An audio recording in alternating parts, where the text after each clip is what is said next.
माननीय अध्यक्षा जी,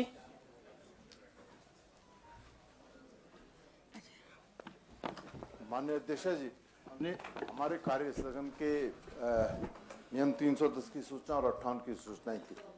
माननीय अध्यक्ष जी, पहले बजट 4 बजे हम लोगों ने बजट रखना है हमारी सदन बात पर। तो सुन लीजिए मैडम, आप तो सुनने के लिए जी, तैयार जी, नहीं जी, है। आज जी, क्या नहीं, बात है, आज सुबह नहीं, आप से बिल्कुल बोलिए, कार्य बोलिए। मंत्रणा के समय आप भी हमने बोलिए। अपनी बात रखने का प्रयास किया, तो आपने हमको नहीं सुना। बोलिए, और आप अभी बोलिए, आप बोलिए। नहीं, आपको पता है कि अभी संसदीय कार्य मंत्री नहीं आए, उनका आप इंतजार कर रहे हैं। चल कराइए बजट, ठीक है, करवा दें, बुलवाइए। कराओ। कौन करेगा मैडम? अगर 310 बात है। देखिए, माननीय अध्यक्ष जी,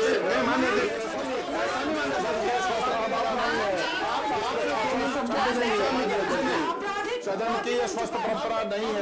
जिस तरह आपको देखने को मिला है सदन में आज तक हमने कभी नहीं देखा। आप मुझे बताइए, मैं यहाँ पे 3:30 बजे पहुंची, हमारे घंटी बातें बनी है, नहीं संसदीय कार्य मंत्री वहाँ मौजूद थे, संसदीय कार्य मंत्री भी वहाँ थे, यहाँ नहीं थे। 3 बार मैं आपसे निवेदन करना चाहता हूँ कि ये सदन की स्वस्थ परंपरा नहीं है। आपके नाम आप यहाँ पर मौजूद थे, उपस्थित थे।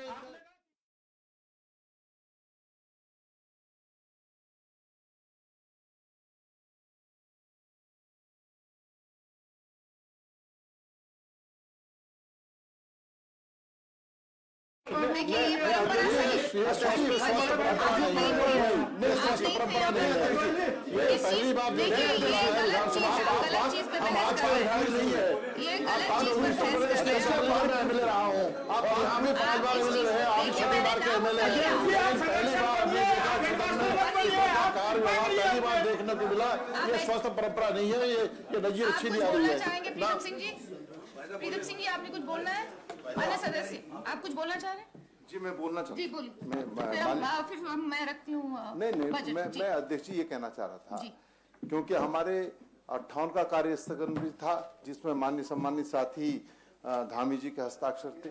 310 का भी हमारा कार्य स्थगन प्रस्ताव था।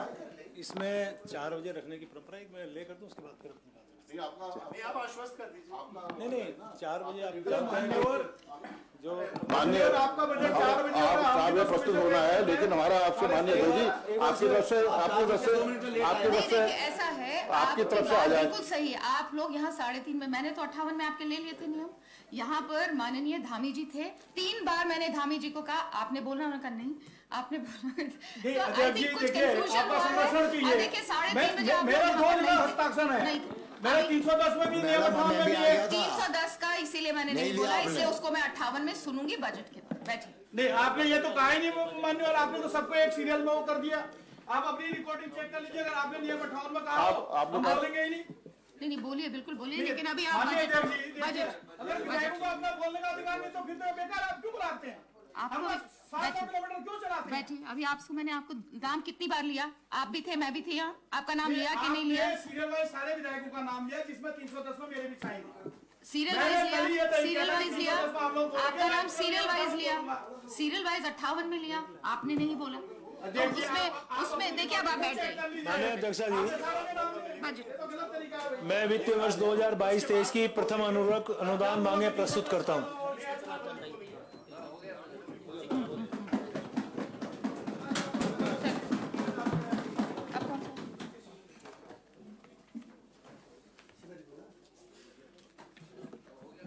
बजट हो गया। माननीय अध्यक्ष जी, मैं एक स्पष्टीकरण चाहता हूं बजट पर। नियम 310 की जो माननीय अध्यक्ष सूचना जी, मैंने 58 मैं में बजट पर एक स्पष्टीकरण चाहता हूं। स्पष्टीकरण तो मैं मांग सकता हूं। व्यवस्था है, क्या है बताइए? स्पष्टीकरण की व्यवस्था है। अभी चर्चा नहीं, मैं स्पष्टीकरण चाह रहा हूं। माननीय विधायक जी, मैं स्पष्टीकरण चाह रहा हूं सिर्फ। टेबल हुआ है, अभी टेबल हुआ है। नियम 310 के अंतर्गत सूचना को जो मैंने 58 में सुनने का निर्णय लिया है, उसमें आदरणीय यशपाल आर्या जी, नेता प्रतिपक्ष। माननीय अध्यक्ष जी, आपने ध्वस्त होती हुई बिगड़ती हुई कानून व्यवस्था की स्थिति जैसे महत्वपूर्ण विषय पर नियम 310 की सूचना को नियम 58 में ग्राह्यता पर सुनने के लिए और इसे स्वीकार के लिए मैं इसके लिए आपका आभारी हूँ। निश्चित रूप से माननीय अध्यक्ष जी, प्रदेश के हालत बहुत ही भयावह हो चुके हैं। कानून व्यवस्था इधर जरा नाम शांत की रहे, शांत वस्तु रहिए, इस प्रदेश में नहीं है। शांत रहे। डर और भय का वातावरण बन चुका है। लगातार हत्याएं, बलात्कार, चोरी, डकैती से यह प्रदेश ये घटनाएं से भरा पड़ा है। मैं आपके माननीय अध्यक्ष जी, मैं आपके संज्ञान में लाना चाहता हूं, गृह विभाग द्वारा जो सूचना मुझे प्राप्त हुई है, जो आंकड़े दिए गए हैं वो अचंभित करने वाले हैं। आखिरकार इस प्रदेश की कानून व्यवस्था इतनी ध्वस्त कैसे हो सकती है? कैसे अपराधी डर और भय को छोड़कर निरंकुश हो सकते हैं? किस तरह से उनके हौसले बुलंद हैं? किस तरह से वो बेखौफ हैं? इसकी बानगी मैं आपके सामने रखना चाहता हूं। 1 मार्च 2022 से लेकर 15 नवंबर 2022 तक, यानी 8 महीने, 8 महीनों में राज्य में 139 हत्याएं हुई हैं, 139। 269 महिलाओं का अपहरण हुआ है और 554 बलात्कार की घटनाएं घटी हैं, जिनमें एफआईआर हुई है। कार्रवाई क्या हुई ये जानकारी नहीं है, लेकिन एफआईआर दर्ज हुई है। 554 बलात्कार की घटनाएं इस प्रदेश में घटित हुई हैं। और माननीय अध्यक्ष जी, चोरी, रंगदारी, लूट और गृह भेदन जैसी घटनाएं तो का कोई जिक्र नहीं है, जिक्र नहीं कर सकते। इतनी घटनाएं लगातार होती रही हैं। और ऐसे मामले इस प्रदेश में घटे हैं। अंकिता भंडारी, जिससे पूरा प्रदेश नहीं देश में रोष, गुस्सा देखने को मिला। और उसके जो हत्यारे थे उनको राज्य की सत्कार दिया गया। उसके माँ बाप भटकते रहे, कोई सुनवाई नहीं हुई, कोई देखने वाला नहीं, कोई सुनने वाला नहीं। लेकिन जब दबाव बना, जनप्रतिनिधियों का दबाव बना और जब जनता सड़कों पर उमड़ के आ गई, तो आखिरकार पुलिस को उसमें कार्रवाई करने के लिए बाध्य होना पड़ा। और पहली एफआईआर किसकी हुई? प्राथमिकी दर्ज किसकी हुई? अंकिता भंडारी के हत्यारों के खिलाफ कोई मुकदमा कायम नहीं हुआ। मुकदमा एफआईआर दर्ज हुई जो मुख्य आरोपी थे, उसके पहले एफआईआर दर्ज हुई। उसके बाद घटनाएं, रिजॉर्ट को तोड़ दिया गया, उसके बंद कमरे में आग लगा दी गई, जहां वो रहती थी। उसके सामान को स्नानागार में या स्विमिंग पूल में डाल दिया गया। साक्ष्य मिटाने की कोशिश की गई, जिससे कि फॉरेंसिक रिपोर्ट में कहीं उसका कई साक्ष्य दिखाई न दें, सच्चाई सामने आ न सके। इतनी वेदना से परिपूर्ण ये घटना हुई है, मन को आहत करने वाली घटना है। महिलाओं के साथ, उस बच्ची के साथ जो अपनी नौकरी की तलाश में अपने माँ बाप का सहारा बनकर आती है और आखिर में मौत के मुंह में समा जाती है। इससे बड़ा दुर्भाग्य, इससे बड़ा विडंबना कुछ हो ही नहीं सके इस देवभूमि में, जिसे देवभूमि हम कहते हैं। देवभूमि का बहुत सम्मान है पूरे देश भर में, और वहाँ की इस तरह की घटनाएं घटित होती हैं, निश्चित रूप से बहुत बड़ी चिंता का विषय है। मैं उत्तराखंड में कानून व्यवस्था की स्थिति को जानने के लिए 2022 के महीनों में कुछ अपराधों की विवेचना की जाए। माननीय अध्यक्ष जी, सदन में स्थिति साफ हो जाएगी। जिस तरह से अंकिता के साथ आज भी उसके माँ बाप, बूढ़े माँ बाप न्याय की गुहार लगा रहे हैं। सुनने वाला कोई नहीं है, टेंट लगाकर बैठे हुए हैं। लेकिन वो रसूखदार लोग, पहुंच वाले लोग जो राज्य मंत्री रहे हैं, सरकार के उच्च पदों पर आसीन रहे हैं, उनके खिलाफ लड़ाई लड़ रहे हैं वो, और उनको भी जान जिंदगी का खतरा बना हुआ है। लेकिन सरकार ने, हमने कहा था कि इसकी सीबीआई इंक्वायरी होनी चाहिए, माननीय उच्च न्यायालय के न्यायाधीश के निगरानी में, नियत साफ होनी चाहिए थी, ईमानदारी होनी चाहिए थी, और सीबीआई जांच से कतराने का कोई प्रश्न नहीं होना चाहिए था। सीबीआई जांच करनी चाहिए थी। अगर सही मायनों में वो लोग हैं जो कहा जा रहा है कि पर्दे के पीछे कौन चेहरा है, जो पर्दे के पीछे है, जो आज भी बचा हुआ है, जो गुनाहगार है, असली गुनाहगार कौन है, जिसके लिए मैं उस शब्दों को दोहराना नहीं चाहता हूँ, उन शब्दों को नहीं कहना चाहता हूँ, लेकिन वो गुनाहगार आज भी खुली हवा में सांस ले रहा है। उसकी मौत निश्चित रूप से झकोरने वाली है। अंकिता भंडारी की मौत निश्चित रूप से मन और मस्तिष्क को झकझोर देती है। और ये कहाँ देवभूमि में इस तरह की घटनाएं होती हैं। आपने कहा, माननीय मुख्यमंत्री जी ने कहा, जितने रिजॉर्ट्स हैं, जितने होटल्स हैं, इनकी हम जांच करेंगे, इनके खिलाफ कार्रवाई करेंगे। कुछ में कार्रवाई हुई, लेकिन आज भी वो रिजॉर्ट, वो ऐसगाह आज भी कायम है। कोई उनको छूने वाला नहीं है, कोई उनके खिलाफ कार्रवाई करने वाला नहीं है। कथनी और करने में बड़ा फर्क है। अल्मोड़ा में सल्ट में पनवा दोहन जगह है।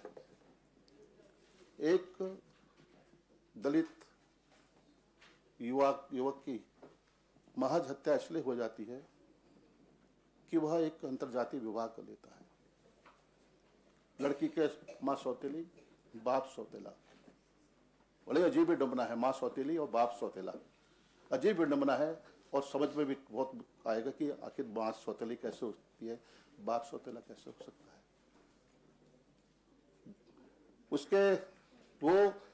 उसके बाप शादी कर लेता है, नहीं, उसकी माँ शादी कर लेती है, माँ की मौत हो जाती है, तो सौतेला बाप दूसरी शादी कर लेता है। वो कष्ट भोगती है, बड़ी जिंदगी उसकी दुभर हो जाती है, वो शादी कर लेती है, और दिन दहाड़े जगदीश की हत्या हो जाती है। कोई सांत्वना के दो शब्द कहने के लिए नहीं गया। अल्मोड़ा की बात मैं कह रहा हूं, न मंत्री गए, न एमएलए गए, कोई नहीं गया। उत्तरकाशी में टुंडा में एक दलित लड़की के साथ बलात्कार होता है। बाप विक्षिप्त, भाई दिव्यांग, ना सड़क के किनारे रेहड़ी लगाती है, ठेला लगाती है। कोई नहीं गया दलितों के साथ, शोषितों के साथ, वंचितों के साथ। क्या ये भेदभाव क्यों? कोई आर्थिक मदद नहीं गई, कोई सुनवाई नहीं हुई। हमने तब भी कहा था कि फास्ट ट्रैक कोर्ट में इनके खिलाफ इनकी सुनवाई होनी चाहिए, तत्काल सजा मिलनी चाहिए। अच्छा होता अगर सरकार इस पर पहल करती, कार्रवाई करती, एक विश्वास जाता। तो आज भी मुख्य धारा में आने के लिए भटक रही जो कौम, जो समाज मुख्य धारा में आने के लिए छटपटा रहा है, जो संघर्ष कर रहा है, जिसकी आवाज नहीं है, जो गूंगा है, कि दलितों की आवाज, गूंगी आवाज, बोलती जुबान नहीं है उनकी, बोल नहीं सकते हैं। ये विडंबना है, पहाड़ की कहानी है। इस तरह की दुर्दशा, इस तरह के जीवन जीने को मजबूर हैं वो लोग, अस्पृश्य किनारे पर खड़े हुए, दूर दराज दिखाई देते हैं। उनकी आवाज नहीं, उनकी आवाज है ही नहीं, आवाज गुम हो जाती है, बोल नहीं पाते हैं। तो उनकी सुनवाई सरकार नहीं करेगी तो कौन करेगा? कोई आर्थिक मदद नहीं, कोई जाने को तैयार नहीं। उस लड़की को आंखों के आंसू को पोंछने के लिए उसके साथ तो जाती हुई, लेकिन उस परिवार के, उस माँ के पास, उसके पिता के पास कोई नहीं गया। अगर गए तो गए। ऐसी घटनाएं पहले भी हुई हैं। भगवानपुर, ममता राकेश वहां से विधायक है हमारी, 42 मौतें हुई, जहरीली शराब से 42 मौतें हुई, और कार्रवाई छोड़िए, प्रदेश के माननीय मुख्यमंत्री जी से लेकर हरिद्वार के माननीय मंत्री जी थे, विराज उस वक्त थे, कोई भी शख्सियत वहां नहीं गई। उनके 42 मौतें 41 मौतें हो जाती है। क्या ये हमारा फर्ज नहीं? क्या हमारा धर्म नहीं है? क्या वो इंसान नहीं है? जानवर के पास भी जानवर हमारे होते, जो पालतू जानवर होते हैं, उसको हम प्यार करते हैं। नहीं हुआ। इस जहरीली शराब हरिद्वार ग्रामीण में मौतें हो गई। कोई आर्थिक सहायता मिली? नहीं, 1 रुपया नहीं। मैंने माननीय मुख्यमंत्री जी को भेजा भी था, 1 रुपया नहीं। आर्थिक सहायता नहीं मिली। और ऐसे जिनका कोई देखने वाला नहीं।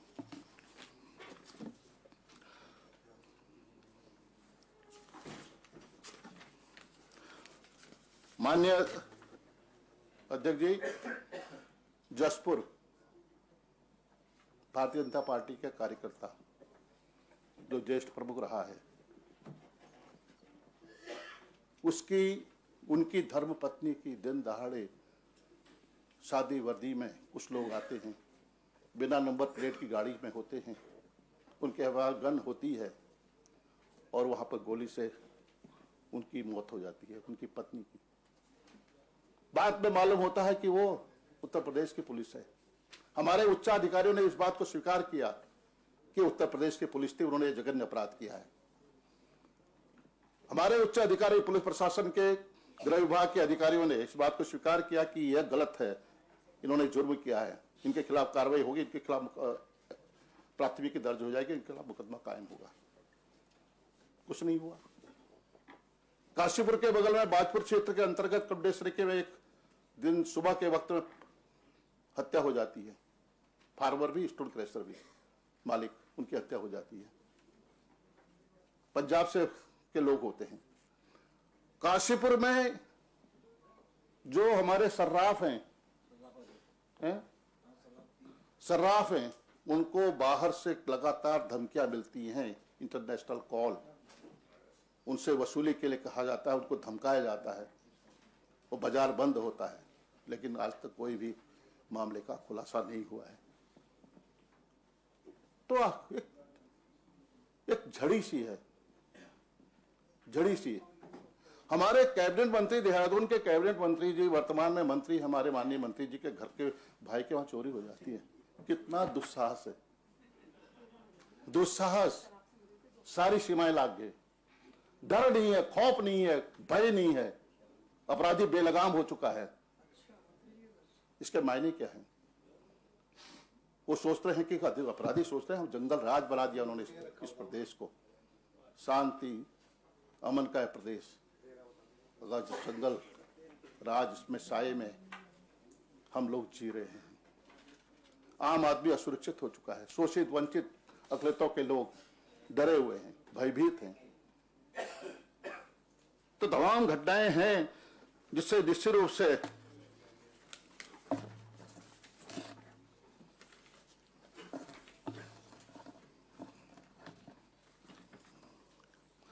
देवाल की एक बेटी पिंकी, 1 साल पहले उसकी मौत हो गई, हत्या हो गई, कोई कार्रवाई नहीं। कौन था उसके पीछे? किस व्यक्ति का नाम आ रहा था? किस पार्टी से जुड़ा हुआ था? मैं नहीं कहना चाहता। जब दबाव हो रहा, आंदोलन हुए, प्रदर्शन हुए, आखिरकार 1 साल बाद अब एक अभियुक्त की गिरफ्तारी हुई है। गिरफ्तारी के मायने क्या है? गिरफ्तारी के मायने क्या है? सारे साक्ष्य नहीं होंगे, सबूत नहीं होंगे, सब नष्ट हो गए होंगे। गिरफ्तारी हुई है और कुछ समय बाद जमानत हो जाएगी, बेल हो जाएगी और फिर वो छूट जाएंगे। कई दृष्टांत हैं, एक मामला नहीं, कई दृष्टांत हैं माननीय अध्यक्ष जी। इसलिए मैं आपसे कहना चाहता हूं कि 8 महीनों का जो कार्यकाल, 9 महीनों का जो कार्यकाल है, जो लेखा जोखा है, बहुत चिंताजनक है। 8 महीने में 139 हत्याएं, 554 बलात्कार की घटनाएं, 269 महिलाओं का अपहरण। क्या दर्शाता है, क्या जाहिर करता है? साफ जाहिर है कि कहीं न कहीं संरक्षण है, या फिर पुलिस प्रशासन की लापरवाही। उधमसिंह नगर अपराधियों का अड्डा बन चुका है। उधम सिंह नगर में खुलेआम नशा बिक रहा है। 1 मिनट नेता प्रतिपक्ष जी, फोन आप लोग इस्तेमाल ना करें सदस्य। ड्रग्स आपको फोन इस्तेमाल करना, आप सदन से बाहर जाकर तब इस्तेमाल करें। उधम सिंह में नगर में ड्रग्स, स्मैक, नशा का कारोबार फूल रहा है। मैं आरोप नहीं लगा रहा हूं। माननीय मुख्यमंत्री जी ने कहा था कि हम इसको प्रदेश को नशा मुक्त बनाएंगे। अच्छा लगता है सुनकर, बहुत अच्छा लगता है। और जरूरत भी है। नौजवान बच्चे जिनकी जिंदगी भविष्य दांव पर है। अभी हमारे माननीय विधायक जी ने कहा, आदेश चौहान जी ने इसका गीत किया, इस बात को कहा कि कितना स्मैक, शराब, स्मैक और नशे की नशा गलियों में, मोहल्लों में, अस्पतालों में, दुकानों के सामने और जो हमारे कॉलेजेस हैं वहां पर बिक रहा है। और पुलिस का मैं साफ तौर से आरोप नहीं कर रहा, सत्यता है, सच्चाई है। मैं सच कह रहा हूं, सच के अलावा कुछ नहीं कह रहा हूं। ये सच है कि संरक्षण है, पुलिस का संरक्षण है। पैसे मायने रखता है, किसी की जिंदगी के साथ, भविष्य के साथ खिलवाड़ कोई मायने नहीं रखता। पैसा चाहिए। ये दिव्य प्रदेश कहां जा रहा है? हल्द्वानी में एक पुलिसकर्मी की पत्नी की हत्या हो जाती है। कहां अटैक कर रहे, कहां हमला कर रहे, कितना बड़ा दुस्साहस है। पुलिसकर्मी, सिपाही की पत्नी की हत्या हो जाती है। दुस्साहस नहीं तो क्या है? पूरा प्रदेश डर के माहौल में, साये में जी रहा है और हम लोग खुलासा नहीं कर पा रहे।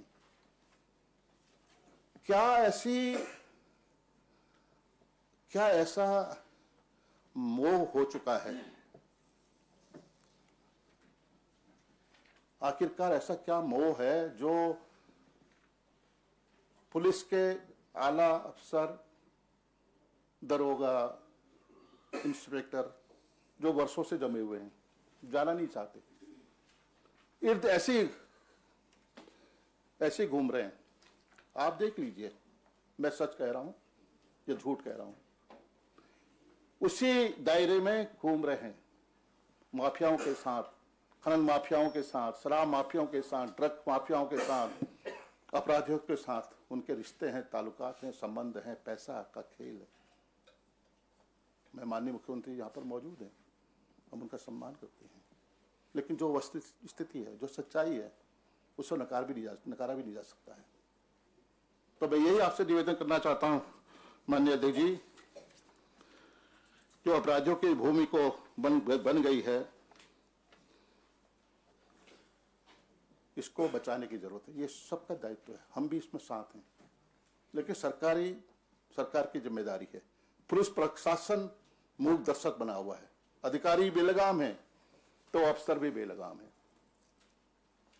अफसरशाही भी बेलगाम है। अगर हम ट्रांसफर कर देंगे, मैं एक बार देख रहा था कि उन्होंने कहा इसका खुलासा नहीं हुआ तो ट्रांसफर हो जाएगा।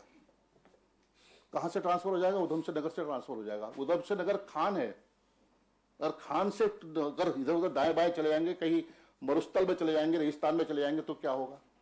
प्यासे रह जाएंगे। इसलिए कहा गया कि अगर आपने इस मामले का खुलासा नहीं किया तो आपको स्थानांतरित कर दिया जाएगा अन्य जनपदों में, वीरान जगह पर, जहां सुनसानी होगी, जहां कुछ नहीं होगा। क्या यही हमारा पुलिस प्रशासन का रवैया है? जो शीर्षस्थ पदों पर बैठे हुए लोग हैं, उनके रिश्ते हैं, मनचाही पोस्टिंग ले जाते हैं, क्यों नहीं एक्शन होता उन लोगों के खिलाफ? इतनी घटनाएं उधम सिंह नगर में होती है। हमारे माननीय विधायक तिरुरा बेहड़ जी अपना दुख व्यक्त करेंगे। आदेश चौहान जी ने सारी बातें आज आपके सामने, आपके माध्यम से सदर के सामने रखी। तो इस तरह का आचरण, इस तरह का व्यवहार, इस तरह की हिम्मत, इस तरह का हौसला एक तरफ अपराधियों का बड़ा है तो दूसरी प्रशासन का भी बड़ा है। तो मैं चाहता हूं कि इसमें आज सारी चीज़ों को छोड़कर इस पर चर्चा की मांग करता हूं, और हमें चाहते हैं कि आप माननीय मुख्यमंत्री जी एक यहाँ पर ठोस कार्य करने का आश्वासन देंगे और कानून व्यवस्था दुरुस्त हो, कानून व्यवस्था में तब्दीली आए, इस बात की मैं अपेक्षा करता हूँ। आपका बहुत बहुत धन्यवाद। माननीय प्रीतम सिंह जी।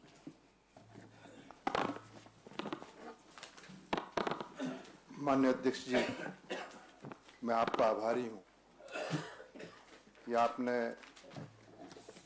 कार्य स्थगन प्रस्ताव 310 को 58 में परिवर्तित करते हुए उस पर मुझे बोलने का अवसर दिया। इसके लिए मैं आपका आभार व्यक्त करता हूँ। अध्यक्षा जी, नेता प्रतिपक्ष ने बड़े विस्तार से प्रदेश की कानून व्यवस्था के परिप्रेक्ष्य में अपनी बात कही। उन तमाम बातों से अपने आप को शपथ करता हूं। आज प्रदेश की कानून व्यवस्था बड़े नाजुक दौर से गुजर रही है और जब हम कानून व्यवस्था का जिक्र करते हैं तब निश्चित रूप से ऐसे दिल दहलाने वाले अपराध इस देवभूमि में घटित हो रहे हैं जिसकी शायद संभवतः हमने कभी कल्पना भी नहीं की थी। बेटी बचाओ बेटी पढ़ाओ नारा बहुत अच्छा है। ऐसा लगता है कि बेटी अगर बचेगी तो पढ़ेगी, लेकिन प्रश्न ये है कि अगर बेटियां सुरक्षित नहीं हैं तो वो कैसे पढ़ पाएगी। ये प्रश्न चिन्ह पूरे उत्तराखंड के सामने खड़ा है। अध्यक्षा जी, राज्य के अंदर अंकिता भंडारी हत्याकांड एक ऐसा अपराध है जिसकी शायद संभवतः हमने कल्पना भी नहीं की थी।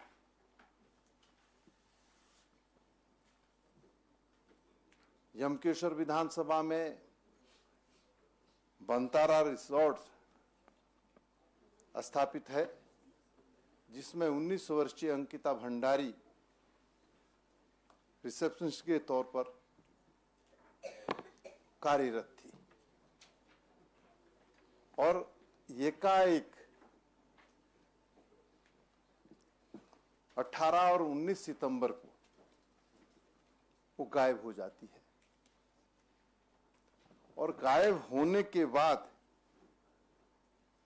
19 सितंबर को राजस्व पुलिस में जो अभियुक्त आज जेल की शिक्षों के पीछे है उसके माध्यम से एक एफआईआर गुमशुदगी की दर्ज की जाती है।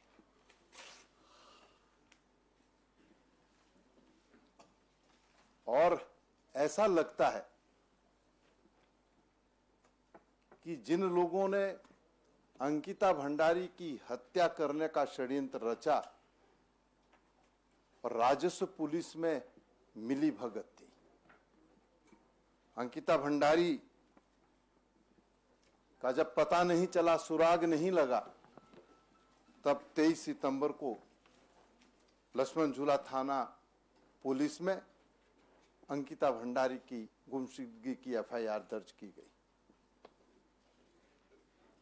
18-19 तारीख को अंकिता भंडारी रिजॉर्ट से लापता हो जाती है और राजस्व पुलिस जो है मौन बैठी रहती है। तब 23 सितंबर को जो है लक्ष्मण झूला पुलिस थाने में जो है अंकिता भंडारी की गुमशुदगी की एफआईआर दर्ज की जाती है। और जब एफआईआर दर्ज होती है और जब पुलिस तहकीकात करती है तो उस तहकीकात के तहत जो बंतारा रिसोर्ट के मालिक थे उनको और उनके साथ 2 अन्य लोगों को पुलिस हिरासत में लेती है और हिरासत में लेने के बाद जब उनसे पूछताछ करती है तो तब 24 सितंबर को अंकिता भंडारी का शव चीला नहर से बरामद होता है। उसके बाद अभियुक्तों पर 302, 201 और 120 के तहत जो है मुकदमा दर्ज किया जाता है। 24 सितंबर को जब अंकिता भंडारी का शव बरामद हो जाता है, उससे एक दिन पहले 23 सितंबर को जहां पर अंकिता भंडारी निवास करती है, वहां पर बुलडोजर चला करके उसके कमरे को ध्वस्त किया जाता है। और जब कमरा ध्वस्त किया जाता है, तब 24 सितंबर को मुख्यमंत्री जी के यहां से ट्वीट होता है,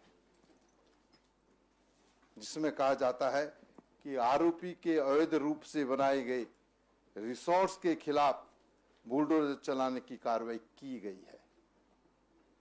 एक और ये बयान आता है, तो वहीं दूसरी ओर जिलाधिकारी पौड़ी कहता है कि किसकी आज्ञा से बुलडोजर चलाया गया, हमें इसकी जानकारी नहीं है, हम इसकी जांच कराने का काम करेंगे। ये हालत, ये स्थिति है सरकार की। और आपके सामने एक बात सामने आ रही है कि वो कौन वीवीआईपी था जिसका नाम उजागर नहीं किया जा रहा है। आज उत्तराखंड की जनता चीख चीख करके कह रही है, और आज भी ऋषिकेश के अंदर लोग अंकिता भंडारी हत्याकांड को लेकर के धरना प्रदर्शन आमरण करने का काम कर रहे हैं। और इसीलिए हमने इस बात को कहा था कि जो लोग अभियुक्त हैं वो बड़े पहुंच वाले हैं, वो सत्ता पक्ष के बहुत नजदीक हैं, और इसलिए इसकी जांच जो है हाई कोर्ट के सिटिंग जज की देखरेख में सीबीआई के माध्यम से होनी चाहिए। आज माननीय अध्यक्षा जी, हम आपके माध्यम से सरकार को पूछना चाहते हैं कि सरकार ये बताए, सीबीआई जांच कराने से वो कदम पीछे क्यों खींचने का काम कर रही है? क्या किसी वीवीआईपी को बचाने का काम किया जा रहा है? ये हम जानना चाहते हैं। और मैं समझता हूं नेता सदन यहां पर बैठे हुए हैं और वो लगातार इस बात को कहते रहते हैं कि हम उत्तराखंड राज्य को अपराध मुक्त करने का काम करेंगे। और आपके माध्यम से नेता सदन से कहना चाहता हूं कि यदि आप वास्तव में प्रदेश के अंदर मजबूत कानून व्यवस्था बनाए रखने का काम करना चाहते हैं, तो अंकिता भंडारी हत्याकांड की सीबीआई जांच कराने का काम राज्य सरकार करे, ये हम कहना चाहते हैं। माननीय अध्यक्षा जी, बड़ी अजीबोगरीब स्थिति है। अभी नेता प्रतिपक्ष जी ने बड़े विस्तार से तमाम बातें कही, लेकिन मैं कहना चाहता हूं आज कानून व्यवस्था की स्थिति यह है कि 6 अप्रैल 2022 को खटीमा के भनकट कस्बे में बैंक ऑफ बड़ौदा की शाखा में 4,42,000 की लूट हो जाती है। ये देवभूमि जहां पर ऐसे अपराधों के लिए कोई जगह नहीं थी, उस देवभूमि में डकैत खुलेआम बैंकों को लूटने का काम कर रहे हैं। 5 मई 2022 को शिमला बाईपास में बुजुर्ग जिसने बैंक से पैसा निकाला 3 लाख रुपया, उसकी लूट हो जाती है दिन दहाड़े। कहां है कानून व्यवस्था? ऐसा लगता है कि प्रदेश के अंदर कानून व्यवस्था पूरी तरीके से पंगु हो चुकी है। 8 जून 2022 को हरिद्वार रानीपुर के शिवालिक नगर में अमन ज्वेलर्स के प्रतिष्ठान में 6 हथियारबंद बदमाश घुसते हैं और दिन दहाड़े जो है लूटने का काम करते हैं। जिस प्रदेश के अंदर डकैती नहीं होती थी, डकैती की घटना आम हो गई है। हालात यह है कि 9 जून 2022 को काशीपुर में मुरादाबाद रोड स्थित पीएनबी शाखा में दिन दहाड़े 15 लाख की लूट होती है। ऐसा लगता है कि पूरे देश के लुटेरों ने उत्तराखंड राज्य में डेरा डालने का काम कर लिया है और आए दिन हत्या लूट करने का काम कर रहे हैं। 1 जुलाई 2022 को देहरादून में 3 घरों में लूट की घटना घटित होती है, जिसमें गोरखपुर और बनियावाला है। 25 जुलाई 2022 को रुड़की के गंगनहर कोतवाली क्षेत्र में युवक की हत्या हो जाती है। सरकार मौन है, पुलिस प्रशासन हाथ पे हाथ धरा बैठा है। आखिर इस प्रदेश की कानून व्यवस्था कौन संभालेगा? किसकी जिम्मेदारी है? किसके हाथों में यह प्रदेश है? मैं समझता हूं कि यह जिम्मेदारी राज्य सरकार की बनती है कि राज्य सरकार प्रदेश के अंदर कानून व्यवस्था को बनाए रखने का काम करे। हालात बद से बदतर है। 21 अगस्त 2022 को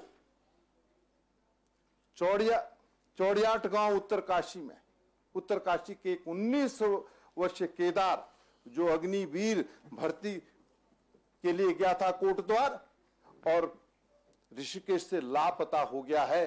पुलिस पर बड़े गंभीर आरोप लगे हैं और आज भी जो है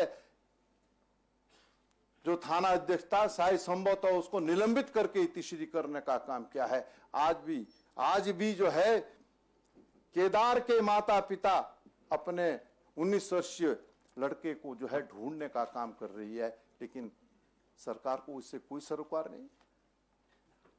26 अगस्त 2022 जसपुर के विधायक माननीय आदेश चौहान जी ने जब विशेषाधिकार हनन इस सदन के अंदर रखा तो उन्होंने बड़े विस्तार से अपनी बात कही। और अध्यक्ष जी कहना चाहता हूं, जब एसएसपी उधम सिंह नगर द्वारा विधायक के साथ जो व्यवहार किया गया, जिसका उल्लेख माननीय विधायक जी ने किया, तो निश्चित रूप से मैं आपसे भी मिला था, मैं माननीय मुख्यमंत्री जी आपसे भी मिला था, मैं भी था, आदेश चौहान भी थे, हमारे साथ हमारे साथी नेगी जी भी थे, शायद संभवतः और साथी भी रहे होंगे। हम मिले, हमने कहा, हमारा दर्द था, मर्म था कि यदि प्रदेश के अंदर विधायक सुरक्षित नहीं है, यदि विधायक के साथ एसएसपी अव्यावहारिक या अमर्यादित आचरण करता है तो फिर सरकार क्यों हाथ धरे बैठी है। और उधम सिंह नगर का जब मैं जिक्र करता हूं तो मुझे कहते हुए कोई संकोच नहीं है। उधम सिंह नगर अपराधियों की शरण स्थली बन गई है। आए दिन वहां पर हत्या लूट की वारदातें हो रही है, लेकिन सरकार वहां के एसएसपी को जो है टस से मस नहीं करना चाहती, हटाना नहीं चाहती है। क्यों? आखिर क्यों? ये जवाब हम सरकार से आज पूछना चाहते हैं। और तो और जिस राज्य के अंदर मंत्री सुरक्षित नहीं है, मंत्री की हत्या का षड्यंत्र रचा जाता है और पुलिस प्रशासन को खबर नहीं है, पूरा इंटेलिजेंस ब्यूरो जो है पूरी तरीके से अनभिज्ञ है। यह घटना 10 अक्टूबर 2022 की है। अरे जब मंत्री की हत्या का षड्यंत्र रचा जा रहा था, हम समझते थे कि सरकार संवेदनशील होगी, निश्चित रूप से ऐसे पुलिस अधिकारियों के खिलाफ सरकार कार्रवाई करेगी, लेकिन कोई नहीं। मंत्री की जान को खतरा है तो खतरा होने दीजिए, लेकिन जो प्रिय पुलिस अधिकारी हैं उन्हें हम टस से मस नहीं करेंगे, उनको हम छेड़ने का काम नहीं करेंगे। ये हालत, ये स्थिति जो है आज पूरे प्रदेश के अंदर है। जब मंत्री सुरक्षित नहीं है तो आपकी और हमारी सुरक्षा, आम जन की सुरक्षा कैसे होगी? इसकी जवाबदेही किसी और की नहीं बल्कि सरकार की है। 12 अक्टूबर 2022 को ज्येष्ठ प्रमुख के घर सादी वर्दी में बिना नंबर की प्लेट वाली गाड़ी में उनके घर पर आते हैं और जब उनको रोकने का प्रयास किया जाता है तो वो गोली चला देते हैं और गोली चलाने पर जो ज्येष्ठ प्रमुख है उनकी पत्नी की हत्या हो जाती है। उस परिवार की पीड़ा को माननीय अध्यक्षा जी जरा समझने की आवश्यकता है। 3 महीने का बच्चा, मासूम बच्चा, 3 साल की बेटी, 3 महीने का लड़का, तो 3 महीने का है ना, वही तो कह रहा हूं। वो चीख चीख के कह रहा है कि इसकी सीबीआई जांच होनी चाहिए। और आज आपके माध्यम से हम सरकार से पूछना चाहते हैं, सरकार बताए जिन 4 लोगों को वहां स्थानीय लोगों ने पकड़ा था, जब उसने पुलिस के हवाले किया गया तो वो कैसे पुलिस की गिरफ्त से भाग गए, ये जवाब सरकार को देना होगा। क्यों भागे, कैसे भागे? क्या कोई एफआईआर दर्ज हुई? क्या उनकी कोई गिरफ्तारी हुई? क्या उन पर 302 का मुकदमा दायर हुआ? आज प्रदेश के लोग, आमजन सरकार से ये प्रश्न पूछ रहे हैं। और मैं इसीलिए कह रहा हूं कि उधम सिंह नगर तो अपराधियों की शरण स्थली बन गई है। ये हालत, ये स्थिति है। और अभी नेता प्रतिपक्ष जी ने जिक्र किया कि कुंडेश्वरी में पूर्व प्रधान की उसके घर में घुस करके हत्या कर दी जाती है। आखिर क्या हो रहा है इस प्रदेश के अंदर? माननीय अध्यक्षा जी, और तो और मैंने अभी जिक्र किया कि मंत्री की हत्या का षड्यंत्र रचा जाता है, सरकार के कान पर जूं नहीं रेंगती। और संसदीय कार्य मंत्री जी हमारे बीच में बैठे हैं। 15 अक्टूबर को दिन दहाड़े मैं स्वयं वहां पर गया था। माननीय मंत्री जी, मुझे बड़ा आश्चर्य हुआ कि दोपहर 11 बजे उस भीड़ भाड़ वाले क्षेत्र में डकैती पड़ जाए। अभियुक्त पकड़े गए, लेकिन जो सामान लेके गए वो अभी तक बरामद नहीं हुआ। जो बरामदगी दिखाई गई है वो बड़ी कम है। दिन दहाड़े भरे बाजार में, डोईवाला में डकैती पड़ जाए तो ये गले से नीचे इसलिए नहीं उतरता अध्यक्षा जी, आखिर पुलिस को हो क्या गया?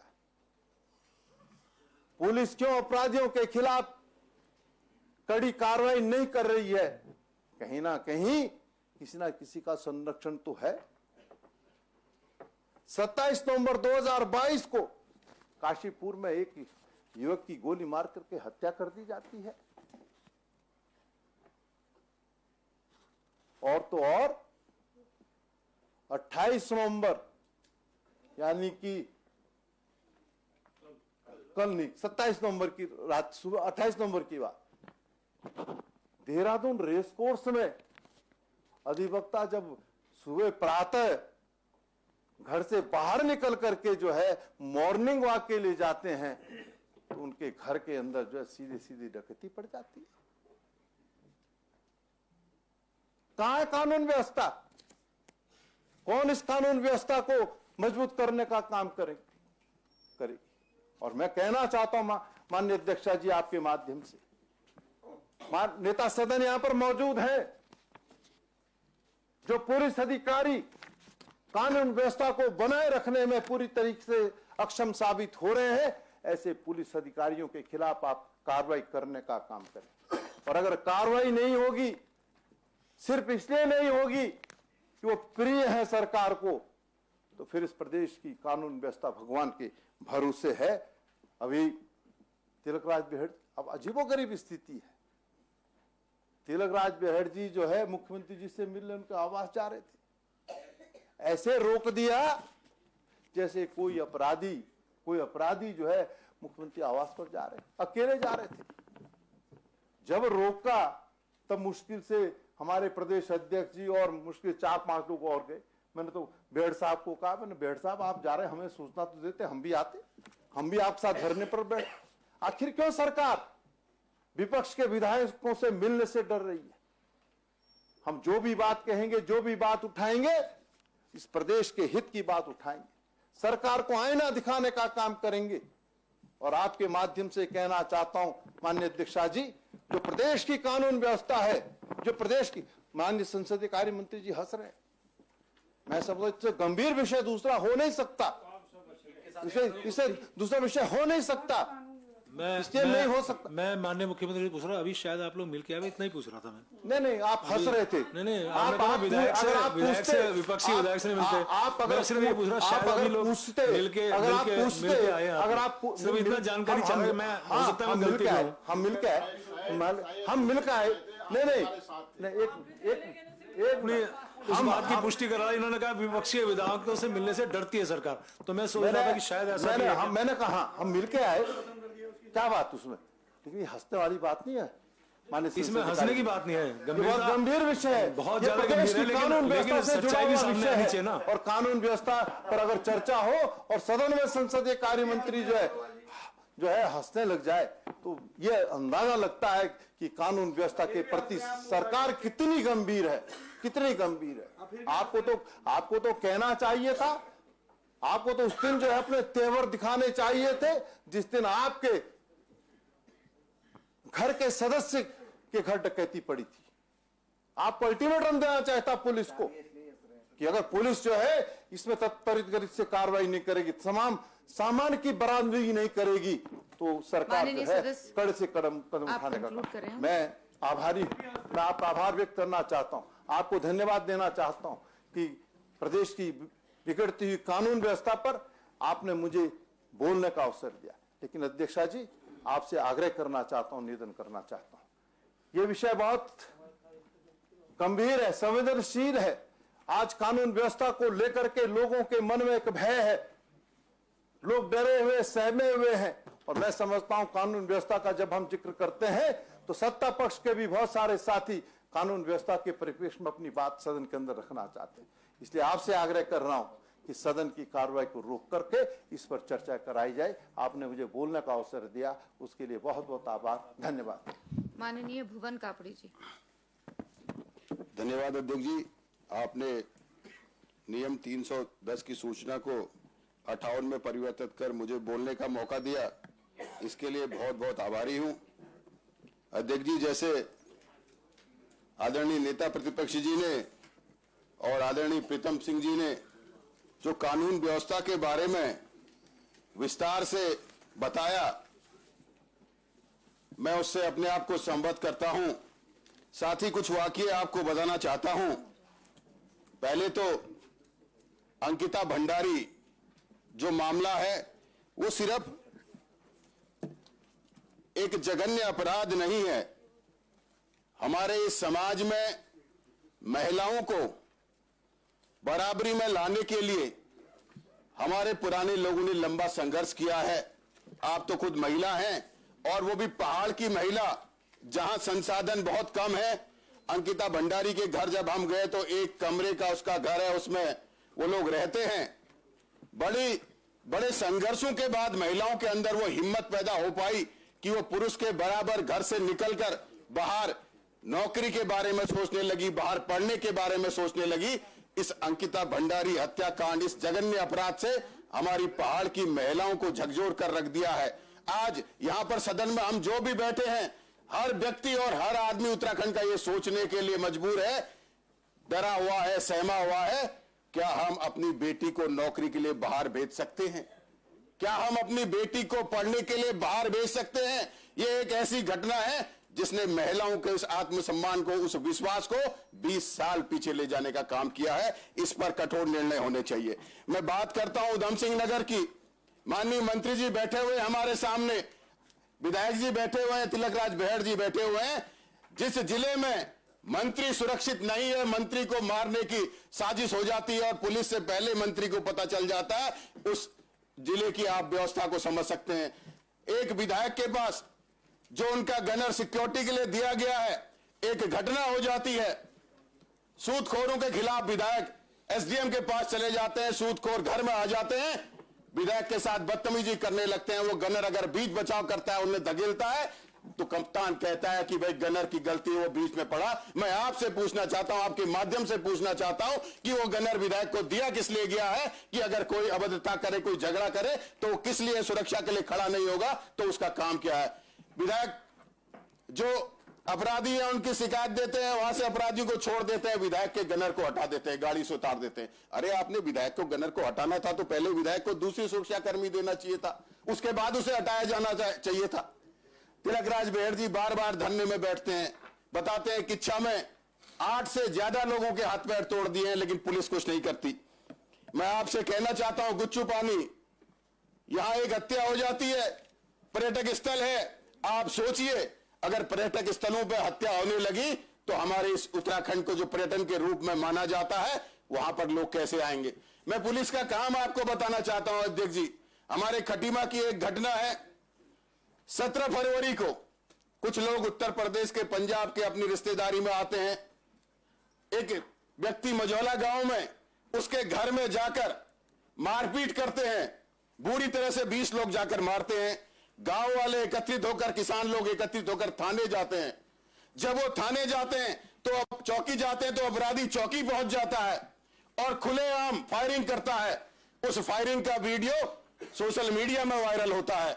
सोशल मीडिया में वायरल होने के बाद इस पुलिस की कार्यशैली देखिए, जो अपराधी हैं जिस पर पुलिस ने खुद मुकदमा लिखना चाहिए था, जो पीड़ित पक्ष था उसके साथ बिठालकर समझौता कराते हैं, और जो किसान लोग और गांव के लोग वहां पर जाकर मुकदमा लिखने के लिए कहते हैं, उनके ऊपर जो है एनएच का जाम का मुकदमा लिख देते हैं। और आज जब एनएच के जाम के मुकदमे की बात हो रही है, चुन चुन कर बुलाते हैं, बोले भाई तू कौन से दल का है, तेरी लाइसेंस है वो कैंसिल होगा, तेरा ये लाइसेंस कैंसिल होगा। दबाव में डराने का धमकाने का काम किया जा रहा है। आपसे मैं कहना चाहता हूं अध्यक्ष जी, एक बार हल्द्वानी महाविद्यालय में एक छात्र नेता पुलिस पर लाठी चलाता हुआ अखबार में छपा था, हाईकोर्ट ने संज्ञान लेकर उस छात्र नेता के ऊपर मुकदमा लिखा था, 18 दिन तक उसे जेल में रहना पड़ा था। लेकिन आज यहां खुलेआम फायरिंग हो रही है, फायरिंग होने वाले चले गए, उनका समझौता कर दे रहे हैं, जबकि पुलिस ने खुद मुकदमा लिखना चाहिए था, लेकिन उस पर मुकदमा नहीं लिखाया गया। मैं दूसरी एक घटना आपको बताना चाहता हूं। 9 सितंबर व्यापारियों की आपस में खटीमा में बातचीत होती है लकड़ी मंडी में, तो व्यापारी एक व्यापारी से कहता है कि भैया तुम ये हमारी जो शिकायतें कर रहे हो, हमारा इसमें 20 लाख का नुकसान हो रहा है, क्या आप इसे तुम भरोगे? सिर्फ इतनी सी बात पर पुलिस के पास 6 लोगों के नाम खिलाफ रंगदारी का मुकदमा दर्ज कर दिया जाता है और उनके घर पुलिस दबादब छापे मारती है। पूरा शहर जानता है कि वो पिछले 60 साल से व्यापार कर रहे हैं, कोई आपराधिक रिकॉर्ड नहीं। और अध्यक्ष जी, सबसे मजे की बात तो तब है जब उनमें से 2 लोगों को घर पर छापा मारकर जबरन पुलिस पकड़ कर लाती है। पकड़ कर लाने के बाद उन्हें जेल भेज देती है, और उनमें जो बचे हुए 6 लोग हैं, वो भारतीय जनता पार्टी के 6 लोगों में से 2 लोगों को पकड़कर जेल भेज दिया जाता है। उसी अपराध में जो 3 लोग और हैं, वो उन्हें जेल में मिलने जाते हैं। ये कानून व्यवस्था इस उत्तराखंड की है कि वही दोस्त, वही अपराधी 2 को पकड़ा गया सिर्फ इसलिए कि वो भारतीय जनता पार्टी के नहीं है, और उनको मिलने वही उसी दोस्त में जो 3 लोग हैं, वो उनसे मिलने के लिए जेल में जाते हैं। ये कानून व्यवस्था है। डीजीपी साहब यहां बैठे हुए हैं, ऐसी कानून व्यवस्था है। अध्यक्ष जी, मैं आपसे कहना चाहता हूं, UKSSC जो एक घोटाला हुआ, उसके खिलाफ पूरे प्रदेश में बेरोजगार संगठनों ने, युवाओं ने प्रदर्शन किया। ऐसा ही एक प्रदर्शन 23/9 को खटीमा में भी हुआ। उस प्रदर्शन में छात्र संघ के पूर्व अध्यक्ष, छात्र संघ के प्रत्याशी, उन्होंने कोचिंगों में जाकर युवाओं से संपर्क किया कि UKSSC में भ्रष्टाचार हो रहा है, इस भ्रष्टाचार के खिलाफ हम बेरोजगार लोगों को भी एक रैली निकालनी है। तो खटीमा कोतवाली के कोतवाल एक नोटिस निकालते हैं। अध्यक्ष जी, कितनी शर्मनाक बात है, छात्र नेताओं पर फर्जी मुकदमे लगाए हुए थे, वो एक नोटिस कोचिंग भेजते हैं, हर कोचिंग भेजते हैं, लिखते हैं इसमें प्रभारी coaching Dehradun academy degree college road Khatima, Shri Naeem ji, कृपया विश्वस्त सूत्रों से जानकारी प्राप्त हुई है कि नगर में कुछ पूर्व आपराधिक तत्वों द्वारा UKSSC में धांधली की CBI जांच से कराने हेतु 23/9/2022 को खटीमा कस्बे में धरना, जुलूस, जाम, प्रदर्शन आदि कार्यक्रम प्रस्तावित है, जबकि क्षेत्रीय विधायक द्वारा उस संबंध में उच्च न्यायालय में रिट पिटीशन संख्या दायर की गई है, जो कि माननीय न्यायालय में विचाराधीन है। इसके बावजूद भी कुछ छात्र जो आपराधिक प्रवृत्ति के हैं तथा उसके विरुद्ध थाना खटीमा आपराधिक अभियोग दर्ज है, उक्त धरना, जुलूस, प्रदर्शन, जाम कार्यक्रम में प्रतिभाग करने हेतु खटीमा क्षेत्र के शिक्षा संस्थानों, निजी कोचिंग संस्थानों, छात्रों को बरगला कर शहर की शांति व्यवस्था व सामाजिक सौहार्द बिगाड़ने का प्रयास किया जा रहा है कि आपसे उपेक्षा की जाती है कि आपके संस्थान मत आप बोलिए। ये नोटिस सबको भेजा जाता है, दबाव बनाया जाता कंक्लूड है। करिए अपनी बात, कंक्लूड करिए। इसके अलावा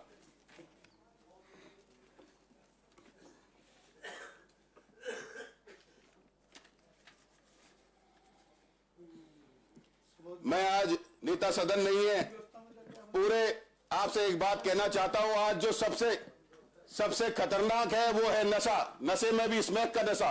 उड़ता पंजाब हम लोग सुनते थे, आज उड़ता उत्तराखंड की तरफ ये हमारा उत्तराखंड बढ़ रहा है। और इसमें सबसे ज्यादा जो है, अगर कहीं संरक्षण मिल रहा है उन अपराधियों को तो पुलिस का मिल रहा है। अध्यक्ष जी, आपके माध्यम से संसदीय कार्य मंत्री जी हैं, मुख्यमंत्री जी से मैं निवेदन करना चाहता था कि 112 की तर्ज में कोई एक ऐसा नंबर तैयार किया जाना चाहिए, टोल फ्री नंबर, जिसमें जहां भी स्मैक के नशे की खबर आई, जो भी सूचना देता है उसकी गुप्त रखी जानी चाहिए। और आतंकवाद को खत्म करने के लिए जिस तर्ज पर हिंदुस्तान में काम हुआ था और हिंदुस्तान से आतंकवाद खत्म हुआ, ये नशा स्मैक का आतंकवाद से भी ज्यादा खतरनाक है। इंटर कॉलेजों में, हाई स्कूल के स्कूलों में, जो सरकारी स्कूलों में, उसके बाहर जो 17-18 साल के छोटे बच्चे हैं, उनको पहले नशा कराया जा रहा है, फिर नशा बेचने के लिए उनको उसमें इन्वॉल्व किया जा रहा है। तो मैं आपसे ये कहना चाहता हूं कि नशे से मुक्ति के लिए एक ऐसी मजबूत व्यवस्था बननी चाहिए ताकि हम आने वाले समय की जो पीढ़ी है उसे बचा सकें। उसके लिए एक टोल फ्री नंबर बनाया जाना चाहिए और जैसे ही उसकी सूचना मिले वहां पर तुरंत कार्रवाई होनी चाहिए। बहुत आज खटीमा में की एक घटना बताता हूं, खुलेआम स्मैक बिकती है। एसएसपी से लेके पुलिस, कोतवाल, सबको सब सूचना कर चुके हैं, घर बता चुके हैं, लेकिन होता क्या है? अभी किसी आदेश चौहान जी ने दिन में एक बात कही थी, सीओ साहब ने कहा कि भाई अगर आप सीधे जाएंगे तो पकड़ लेंगे, लेकिन अगर आप पुलिस को सूचना देते हैं तो उनका इन्वॉल्वमेंट इतना है कि वो पहले सब भाग लेते हैं। इसलिए मैं आपसे जो है निवेदन करना चाहता हूं, मंत्री जी आपके माध्यम से करना चाहता हूं कि नशे की व्यवस्था से इस प्रदेश को मुक्ति दिलाने के लिए एक टोल फ्री नंबर जिसमें बहुत सख्त कार्रवाई बनाया जाना चाहिए। आपका पुनः मैं धन्यवाद करता हूं। माननीय राजेंद्र सिंह भंडारी जी, माननीय हरीश सिंह जी। माननीय अध्यक्ष जी, आपने मुझे 310 की सूचना पर नियम 58 में बोलने का अवसर दिया, मैं आपका धन्यवाद करता हूं। अध्यक्ष जी, उत्तराखंड में जिस तरह से कानून व्यवस्था आज लचर हो चुकी है, ये बड़ा चिंता का विषय है। ये देवभूमि है, इस देवभूमि में जिस तरह बहन अंकिता की हत्या की गई और आज तक तमाम सोशल मीडिया से लेकर सब जगह एक ही खबर होती है कि वीआईपी है। क्या आखिर उत्तराखंड की पुलिस हमारी इतनी कमजोर हो गई कि वो उस वीआईपी का नाम नहीं खोल पा रही? आखिर ऐसा कौन सा कानून था जिस कानून के तहत जिसमें हत्या हुई उस रिजॉर्ट को सील करने के बजाय उसको तोड़ा गया? क्या उसमें कानून नहीं बनता? क्या हमारी पुलिस सोई थी कि बिना माननीय अध्यक्ष जी, बिना परमिशन के? माननीय अध्यक्ष जी, आपका संरक्षण चाहिए। माननीय मंत्री जी, एक बेटी से जुड़ा हुआ सवाल जिस पे कि पहले कार्रवाई होनी चाहिए थी कि आपने किस आधार पर सबूत को मिटाने के लिए उस कमरे को तोड़ा गया? क्या कहीं पर कोई घटना होती है तो क्या हम लोग सक्षम है कि हम उसको दंडित करें? सबसे पहले उस पर कार्रवाई होनी चाहिए। एक बेटी से जुड़ा हुआ मामला है और वो भी पहाड़ से। ये उत्तराखंड के लिए हमारे जिन शहीदों की हमने गैलरी में फोटो लगाई इसलिए नहीं लगाया, वो इसलिए लगाया था कि पहाड़ में पहाड़ के लोगों के हितों की रक्षा होगी। आज उत्तराखंड नहीं, अभी उड़ता पंजाब का जो हवाला भाई भुवन कापड़ी जी ने दिया। कभी हम सुनते थे बरेली में लूटपाट होता है, मुरादाबाद में होता है, आज उत्तराखंड में, वो भी ऋषिकेश देवभूमि पर, यहां पर हमारे एक बेटी की हत्या की जाती है और कई दिनों तक अपराधी को जो है बंद नहीं किया जाता। मेरा यह कहना है सदन के माध्यम से इस 310 की कार्रवाई में कि आखिर उस वीआईपी का नाम सार्वजनिक होना चाहिए।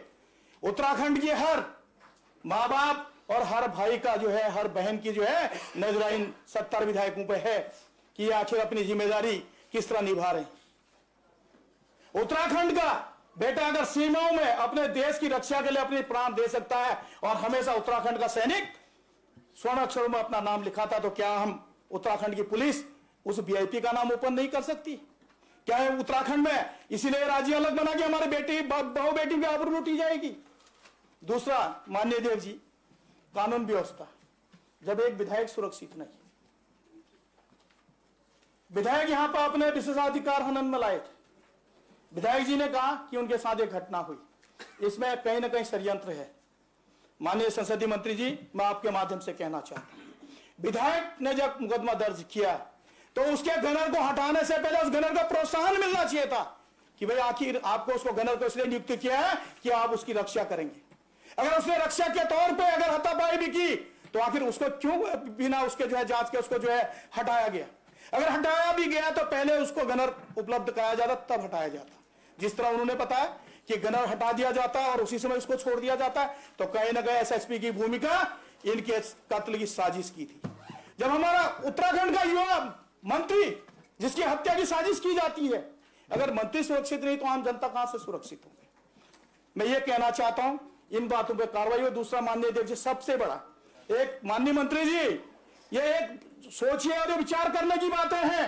उधम सिंह नगर या हरिद्वार में किसी को अगर दंड दिया जाता, किसी अधिकारी को, मैं परसों देख रहा था कि हल्द्वानी में एक पुलिसकर्मी ने जो है एक बेटी को, एक बालिका को छेड़ा और उसको पिथौरागढ़ जिला ट्रांसफर कर दिया गया। क्या ये चमोली, पिथौरागढ़, उत्तरकाशी, ये पर्वतीय जिले के लिए इनको ट्रांसफर जो है दोषी है, इनको जो है ट्रांसफर के लिए है? माननीय अध्यक्ष जी, आपके पीठ से एक निर्देश ये भी जारी होना चाहिए, जिसको दंडित दिया जाता है उसको यहीं पर निलंबित कर यहीं सजा दी जाए, ना कि इन पापियों को, इन दोषियों को पहाड़ों में भेजा जाए। मैं अक्सर देखता हूं किसी भी पुलिस के अधिकारी को अगर सस्पेंड किया जाता है या किसी विभाग के अधिकारी को सस्पेंड किया जाता है तो देखा जाता है उसकी पोस्टिंग पिथौरागढ़ हो रही है या चमोली हो रही है। क्या ये देवभूमि, ये पहाड़ के लोग केवल दोषी अधिकारी को वहां भेजने के लिए? मैंने ऐसे कई पुलिस के अधिकारी या जो है हमारे प्रशासनिक जो है अधिकारी देखे हैं जिसको दंडित के तौर पे या तो पिथौरागढ़ भेज देते हैं या चमोली भेज देते हैं या उत्तरकाशी भेज देते हैं। क्या इन पहाड़ों में स्वच्छता के अधिकारियों को जाने की जरूरत नहीं है? मेरा आपसे निवेदन, और मैं एक मांग भी करता हूं कि अगर किसी को आप दंडित कर रहे हैं तो उसको सजा दीजिए और वहीं रखिए, ना कि पहाड़ों में जो बची कुची जो शुद्ध वातावरण है उसको गलत जो है खराब करने के लिए उनको आप पहाड़ों में भेज रहे हैं। और वो कहते हैं वहां के अक्सर लोग बताते हैं, वो कहते हैं भैया आप तुम हमको धारचूला, मुनस्यारी या चमोली से दूर कहां भेजोगे? इससे दूर अगर कोई सीमा है तो वहां भेज दो। जबकि ऐसे लोगों को तत्काल प्रभाव से निलंबित किया जाना चाहिए। अगर गलत पाया जाता तो उसकी सेवा समाप्त कर देनी चाहिए, तभी ये सुधरेंगे। ये गलतियां करते हैं आप लोग, पहाड़ भेज देते हैं, वहां और बड़े नवाब साहब बन जाते हैं, वहां के सीधे साधे भोली भाली जनता को जो है दंडित करते हैं। उस खबर को मुझे मुंबई से हमारे एक युवा समाज कार्यकर्ता मनोज भट्ट जी ने मुझे भेजा। उन्होंने कहा कि अब हमारे यहाँ उत्तराखंड का देवभूमि, हमारा पिथौरागढ़ का जिला केवल दोषी कर्मचारियों को जो है सजा के रूप में पनिशमेंट के नियुक्ति के लिए रह गया। तो माननीय अध्यक्ष जी, आपको इसमें भी विचार करना पड़ेगा। और मैं आज ये कहना चाहता हूं, मैं अपने आप को नेता प्रतिपक्ष माननीय यशपाल जी से, प्रीतम सिंह जी से, भुवन काबड़ी जी से सम्मत करते हुए मैं चाहता हूं कि इस 310 की कार्रवाई में जो है तमाम सदन की कार्रवाई को रोकते हुए इसमें चर्चा कराया जाए, ताकि यहाँ पे हमारे जो सत्ता पक्ष के साथी हैं जो अपनी बातों को रखना चाहते हैं लेकिन रख नहीं पा रहे हैं, तो उनको भी जो है चर्चा में मौका मिले। इसी के साथ आपका धन्यवाद। माननीय ममता राकेश जी। माननीय अध्यक्षा जी, आपने इस महत्वपूर्ण मुद्दे को नियम 310 की सूचना को 58 के अंतर्गत सुना, इसके लिए मैं आपके आभारी हूं, और आपने मुझे बोलने का अवसर प्रदान किया, इसके लिए आपके आभारी हूं। मैं अपने आप को माननीय नेता प्रतिपक्ष जी प्रीतम सिंह जी व अन्य सभी साथियों के साथ संबद्ध करती हूं। अभी सभी ने बहुत विस्तार के साथ बताया, पूरे प्रदेश में ऐसा कोई जिला नहीं है जहां पर किसी भी मामले में, चाहे बलात्कार की घटना हो, वाहन लूट की मामला हो, लंबित मामले नहीं है। भगवानपुर में 20 अगस्त 2019 को दिन दहाड़े बंसल ज्वेलर्स के यहाँ लूट हुई। बाइक पर सवार होकर लूट करने के लिए 2 लड़के आए, बैग लेकर के आए और दिन दहाड़े सुनार की कान पर पिस्टल रखी और उसे लूट करके ले गए। आज तक उस घटना का खुलासा पुलिस नहीं कर पाई है। आए दिन मामला तो किसानों से भी जुड़ा हुआ है। मैंने सवाल भी लगाया था, माननीय मंत्री जी ने जवाब दिया कि कितने नलकूप अक्रियाशील है, कितने क्रियाशील है, लेकिन दुख तब होता है कि अगर मोटर फेल होगी, मोटर चोरी होगी, मोटर चोरी होने के बाद 4-4 महीने तक उन ट्यूबवेल में मोटर नहीं पड़ती। मोटर भी चोरी हो रही है। अब पुलिस वालों से बात करते हैं, एसओ से बात करते हैं कि जी स्मैक वालों ने स्मैक पी करके चोरी कर ली, उसका जिम्मेदार कौन है? स्मैक वालों को भी आप पकड़िए, ये क्या करके आप पल्ला नहीं छुड़ा सकते कि स्मैक वालों ने मोटर चोरी कर ली, स्टार्टर चोरी कर लिया, केबल के तार चोरी कर लिए या ट्रांसफार्मर में से चोरी कर ली। अभी 4 दिन पहले ही ट्रांसफार्मर खेलपुर में लगा और उसमें से सामान चोरी कर लिया गया। इस तरह की घटनाएं हैं जिनसे आम जनों को परेशानी भी होती है और थाने की परिधि के 200-300 मीटर दायरे के अंदर स्मैक की है, लेकिन स्मैक वालों को पकड़ने में पुलिस नाकाम हो रही है।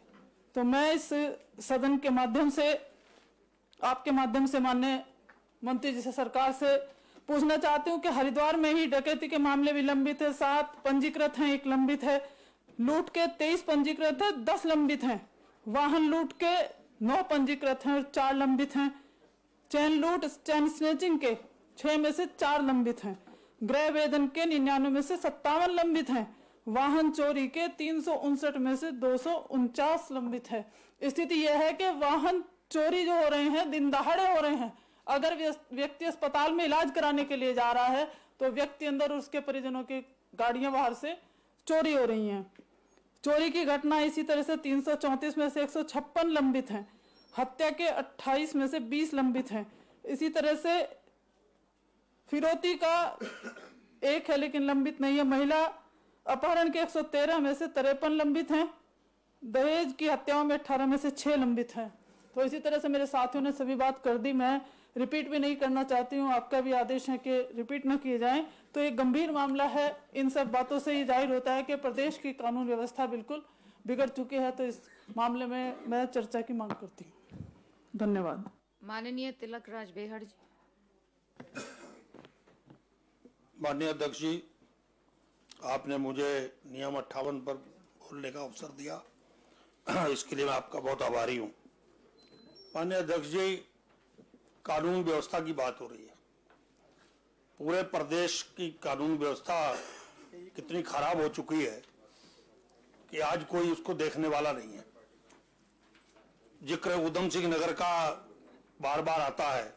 उधम सिंह नगर के अंदर जितनी घटनाएं हो रही हैं, चाहे वो लूट की हों, चाहे वो हत्याएं हों, चाहे वो चोरी की घटनाएं हों और चाहे अवैध काम हो रहे हों, हमारे यहाँ सबसे बड़ा अवैध का काम खनन का चल रहा है। उसके अंदर अधिकारी लिप्त है। अवैध खनन रात को गाड़ियों से चलता है, पूरी नदियों के अंदर ट्रक खड़े रहते हैं और कटान हो रहा है और आने वाले समय फिर बाढ़ का रूप वो लेती है। तो इस तरह से अवैध खनन, मांस की तस्करी हो रही है। मांस की तस्करी हमारे यहाँ से हो रही है, किच्छा क्षेत्र से, और यूपी की पुलिस पकड़ रही है, गाड़ियां पकड़ रही है और वहां मुकदमे कायम हो रहे हैं नेताओं के खिलाफ जो ये काम करते हैं। पर हमारे यहाँ की पुलिस कुछ नहीं कर रही। उनको कोई लेना देना नहीं सिवाय पैसे। उनको कहो भी ये क्यों हो रहा है, पैसा देना पड़ रहा है। किसको देना पड़ रहा है ये समझ में नहीं आता, कौन पैसा ले रहा है। तो पैसे की लूट मची है। कार्यकर्ताओं को बंद किया जाता है और उनको कहा जाता है कि तुम ठीक है भारतीय जनता पार्टी ज्वाइन कर लो, नहीं तो तुम्हारे खिलाफ मुकदमे कायम कर दिए जाएंगे। ऐसी कई घटनाएं हुई हैं कि पुलिस उनको बीजेपी ज्वाइन करा रही है।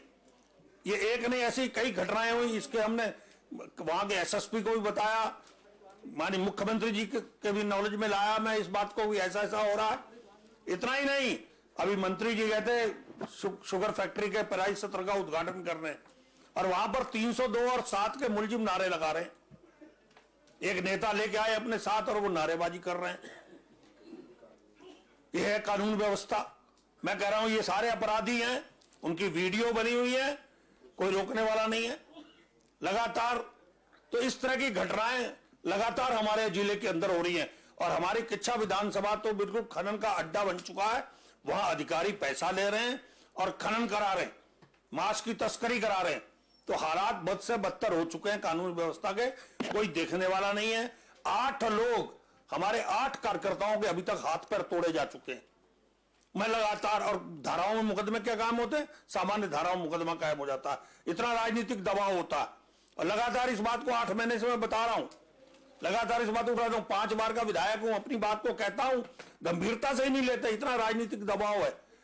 लोग अस्पतालों तक पहुंचे, एक कार्यकर्ता के तो दोनों हाथ तोड़ दिए गए, दोनों पैर तोड़ दिए गए, 4 महीने 5 महीने वो बेड पर, और धारा क्या, हाथों हाथ जगह उसकी सेम हाथों हाथ उसी दिन ही जमानत हो गई उसकी, उनकी मुलजिमों को जो पकड़े गए, और उनको बड़े इज्जत से ले जाया गया और ले जाकर उनको जो है चालान कर दिया गया, और वहां बैठकर प्रेस कॉन्फ्रेंस कर रहे हैं सीईओ और इंस्पेक्टर और एडिशनल एसपी। तो ये हालत हो गई है, कानून व्यवस्था है ही नहीं, कोई देखने वाला ही नहीं है, ना कोई मॉनिटरिंग करता कोई अधिकारी, जबकि आईजी, डीआईजी, डीजीपी सारे अधिकारी होते हैं, कोई मॉनिटरिंग तो करे कि भी आपके थाना क्षेत्र में, आपके कोतवाली क्षेत्र में, आपके जिले में अपराध क्यों बढ़ रहे हैं, कोई उनसे जवाब तो मांगे। जब कोई जवाब मांगेगा आखिर कौन गैंग बार बार आता है और एक ही गाड़ी उपयोग होती है, वो आते हैं गाड़ी से उतरते हैं, हाथ पैर तोड़ते हैं, हॉकी में मारते हैं, डंडे मारते हैं और वो चले जाते हैं चोटे मारकर। तो आखिर कौन है इस प्रदेश की, कौन मॉनिटरिंग करेगा? कंक्लूड करिए। तो मैं आपके माध्यम से कहना चाहता हूं, सरकार विफल हो गई है कानून व्यवस्था में, कहीं उनका कोई अंकुश नहीं रहा, हालात बद से बदतर है और इस पे सरकार को एक्शन लेना चाहिए और ये बड़ा महत्वपूर्ण विषय है, इसको कार्रवाई रोककर चर्चा कराई जाए। माननीय मदन बिष्ट जी, माननीय मनोज तिवारी जी। माननीय अध्यक्ष जी, आपने मुझे नियम 300 की सूचना को जो 58 में परिवर्तित की है उसमें बोलने का अवसर दिया, बहुत बहुत धन्यवाद। माननीय अध्यक्ष जी, प्रतिपक्ष नेता और माननीय सदस्य जिन्होंने इस बिंदु पे बहुत ही संवेदनशील विषय पे प्रकाश डाला है और आपके माध्यम से सरकार पे का ध्यान आकर्षण किया, उससे पर आपको संबद्ध करता हूं। माननीय अध्यक्ष जी, जब से प्रदेश में भारतीय जनता पार्टी की सरकार बैठी है और तब से लगातार जो हमारा ये प्रदेश की कानून व्यवस्था है पूर्ण रूप से ध्वस्त हो चुकी है और यहाँ के समाज का, चाहे वो हमारी महिला वर्ग हो, चाहे समाज का हमारा अनुसूचित जाति का वर्ग हो, चाहे समाज के अन्य वर्ग के लोग हैं, कहीं ना कहीं प्रताड़ित हो रहे हैं और कहीं ना कहीं उन पर कुछ ना कुछ जघन्य अपराध उनके ऊपर हो रहे हैं। माननीय अध्यक्ष जी, मैं एक बात आपके संज्ञान में लाना चाहता हूं कि यह उत्तराखंड हमारा पर्यटन की दृष्टि से बहुत महत्वपूर्ण प्रदेश है और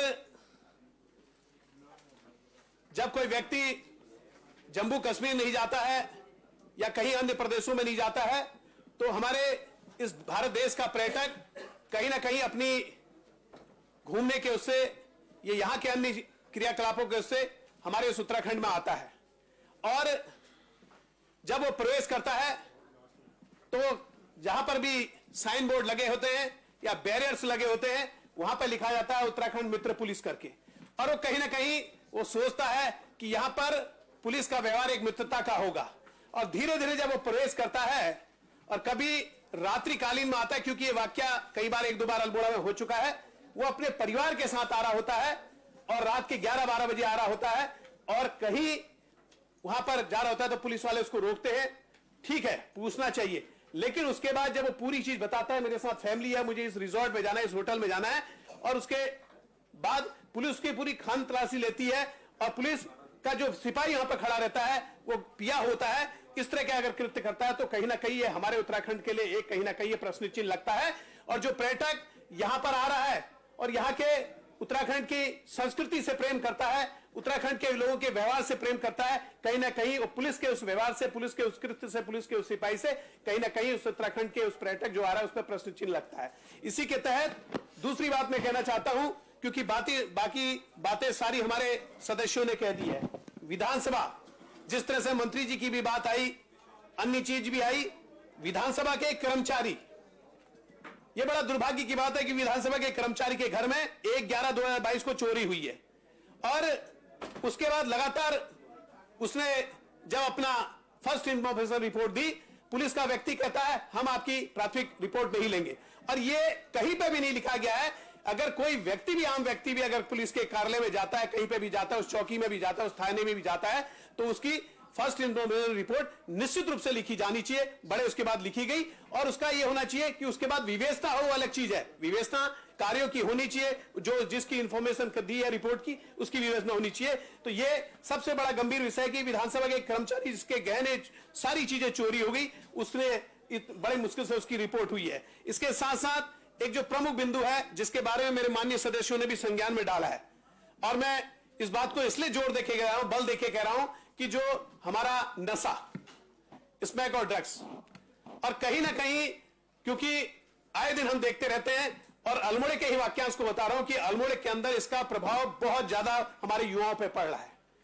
हालांकि जागरूकता अभियान चल रहे हैं, अवेयरनेस के प्रोग्राम चल रहे हैं, अन्य चीजें चल रही है, लेकिन इस बात का होना चाहिए कि ये अगर आ रहा है इसमें ड्रग्स और हमारे बच्चों को उसके आदी बना रहा है, उसका एडिक्ट बना रहा है और उसके परिवार को आर्थिक रूप से कष्ट पहुंचा रहा है, उसके शरीर को खोखला कर रहा है, तो ये व्यक्ति सिर्फ उस तक ही ना पकड़ के उसकी जो चेन है उसको क्यों नहीं पकड़ते हैं? आज तक माननीय अध्यक्ष जी, ये बहुत गंभीर विषय है।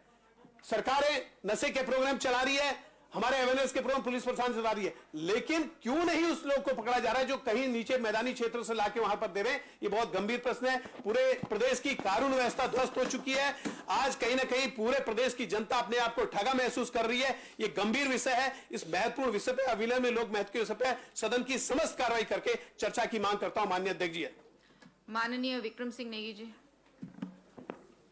माननीय अध्यक्ष जी, मैं आपका आभार व्यक्त करता हूं कि आपने मुझे 310 नियम के 58 में सुनने का अवसर दिया। देवभूमि के नाम से जाने जाने वाला प्रदेश आज उसके निवासी चिंतित हैं। अंकिता भंडारी अब अंकिता भंडारी नहीं है, पहाड़ की बेटी है, उत्तराखंड की बेटी है। जब तक इसके साथ न्याय नहीं होता, उत्तराखंड के लोग चैन से बैठने वाले नहीं। सबसे बड़ी दुर्घटना ये भी है और देखने की बात है कि इतना चर्चित मामला और उसके बाद उसमें आग लग जाती है होटल में। इतने दिनों बाद सबूत नष्ट किए जाते हैं और उससे लगता है कि कोई सुनने वाला नहीं है। ऐसी स्थिति में ये प्रदेश पहुंच चुका है। अग्निवीर भर्ती में केदार भंडारी की हत्या सीधे तौर पर पुलिस के द्वारा की गई, क्योंकि ये बालक नौजवान मेरे पड़ोसी जनपद का और मेरी विधानसभा से लगे हुए क्षेत्र का है। आज तक उनके घर वालों को ये पता नहीं कि इसकी मृत्यु किस वजह से हुई, और उसके माता पिता लगातार पूरे क्षेत्र के लोग परेशान हैं, लेकिन इस पर कोई कार्रवाई नहीं हो रही। केवल एक दरोगा को सस्पेंड करने से ये तीसरी नहीं हो जाती है। जब तक ये पता न लगे कि हत्या के और क्या हुआ क्या नहीं हुआ, क्या कारण थे, अभी तक ये कहीं कुछ पता नहीं है।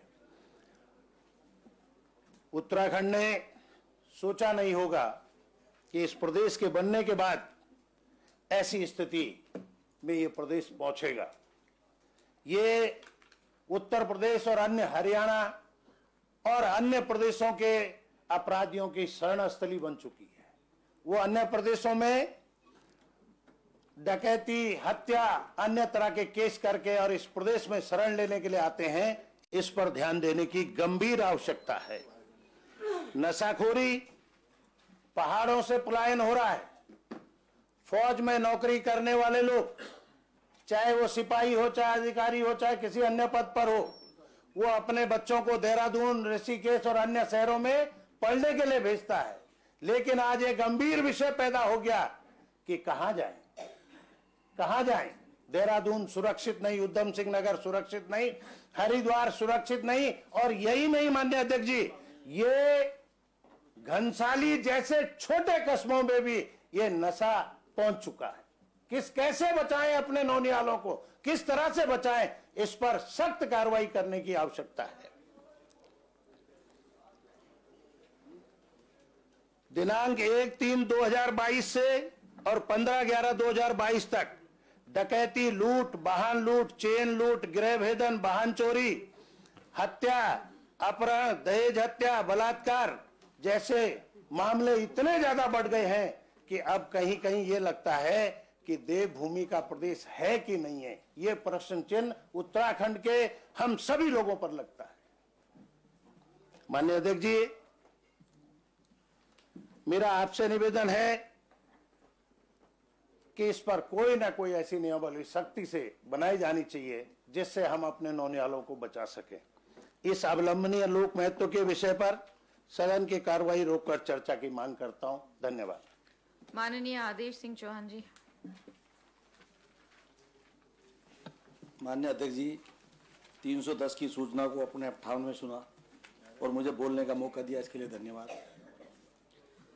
माननीय अध्यक्ष जी, नेता प्रतिपक्ष प्रीतम सिंह और अन्य अपने सभी साथियों के साथ अपने को संबद्ध करते हुए, क्योंकि सभी की समस्या और सभी की चिंता एक है,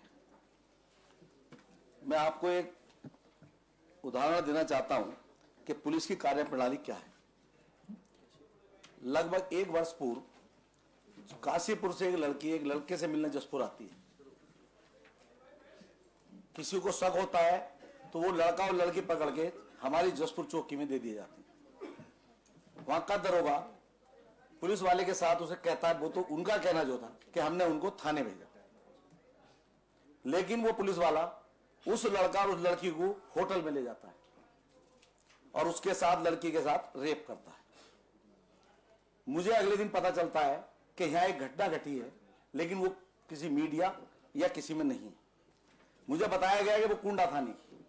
मैं कुंडा थाने पहुंचा, वहां के एसएचओ ने मुझसे कहा, साहब हमारे यहाँ कोई ऐसी घटना नहीं हुई, मेरी पूरी चाहे चौकी में पता कर लीजिए। तब मुझे डाउट हुआ कि निश्चित ये जसपुर थाने की होगी। फिर मैं जसपुर आता हूं और मैंने आगे कहा भाई कि कल ऐसा हुआ। तब एक पुलिस वाला बताता है कि साहब एक लड़का लड़की थे और उनको ऐसा लाया गया और वो लेकिन छोड़ दिए गए। आप देखिए, वो लड़की तीसरे दिन तक अपने घर नहीं पहुंचती और उसके दादा, उसके बाप और मां नहीं थे, उसके दादा ने शाम को काशीपुर थाने में तहरीर दी थी। उसका मेडिकल कराया गया, बलात्कार की पुष्टि हुई, पुलिस वाले को जेल भेजा गया। मैं पूछना चाहता हूं कि अगर मैं एक्टिव नहीं होता तो यह कार्रवाई खत्म थी। ये प्रमाणित है, मैं बता रहा हूं, मैं तथ्य पे बात करता हूं। लेकिन मैंने कहा जिस दरोगा ने इसे दूसरे के साथ भेजा था उसने शाम को जाकर यह पता क्यों नहीं गया कि थाने में बच्चे क्यों नहीं हैं, तो क्या वो दोषी नहीं था? उसकी जिम्मेदारी नहीं थी? केवल एक सिपाही पर डाल के छोड़ दिया गया? अगर लापरवाही मेरी है तो मैं भी जिम्मेदार हूं। यह है कार्यप्रणाली। एक हमारे यहां सरवरखेड़ा चौकी पड़ती है, वहां से मुश्किल से 100 मीटर पर कम से कम 10 साल से वहां शराब बिकती है कच्ची। आप मोहल्ले के बच्चे से पता कर सकते हैं। क्या संभव है? 100 मीटर पूरी अगर एयर स्टैंड नापेंगे तो 100 मीटर भी नहीं बैठेगी, लेकिन आज तक कोई कार्रवाई उस पर नहीं हुई। मैं लिखित नाम दे चुका हूं उसका, आप ये भी पता कर सकते हैं। और उसके चक्कर में जब वो बेचने लगा तो अब उसके पड़ोस में एक ने और अड्डा बना लिया है। ये नशे के लिए कह रहा हूं।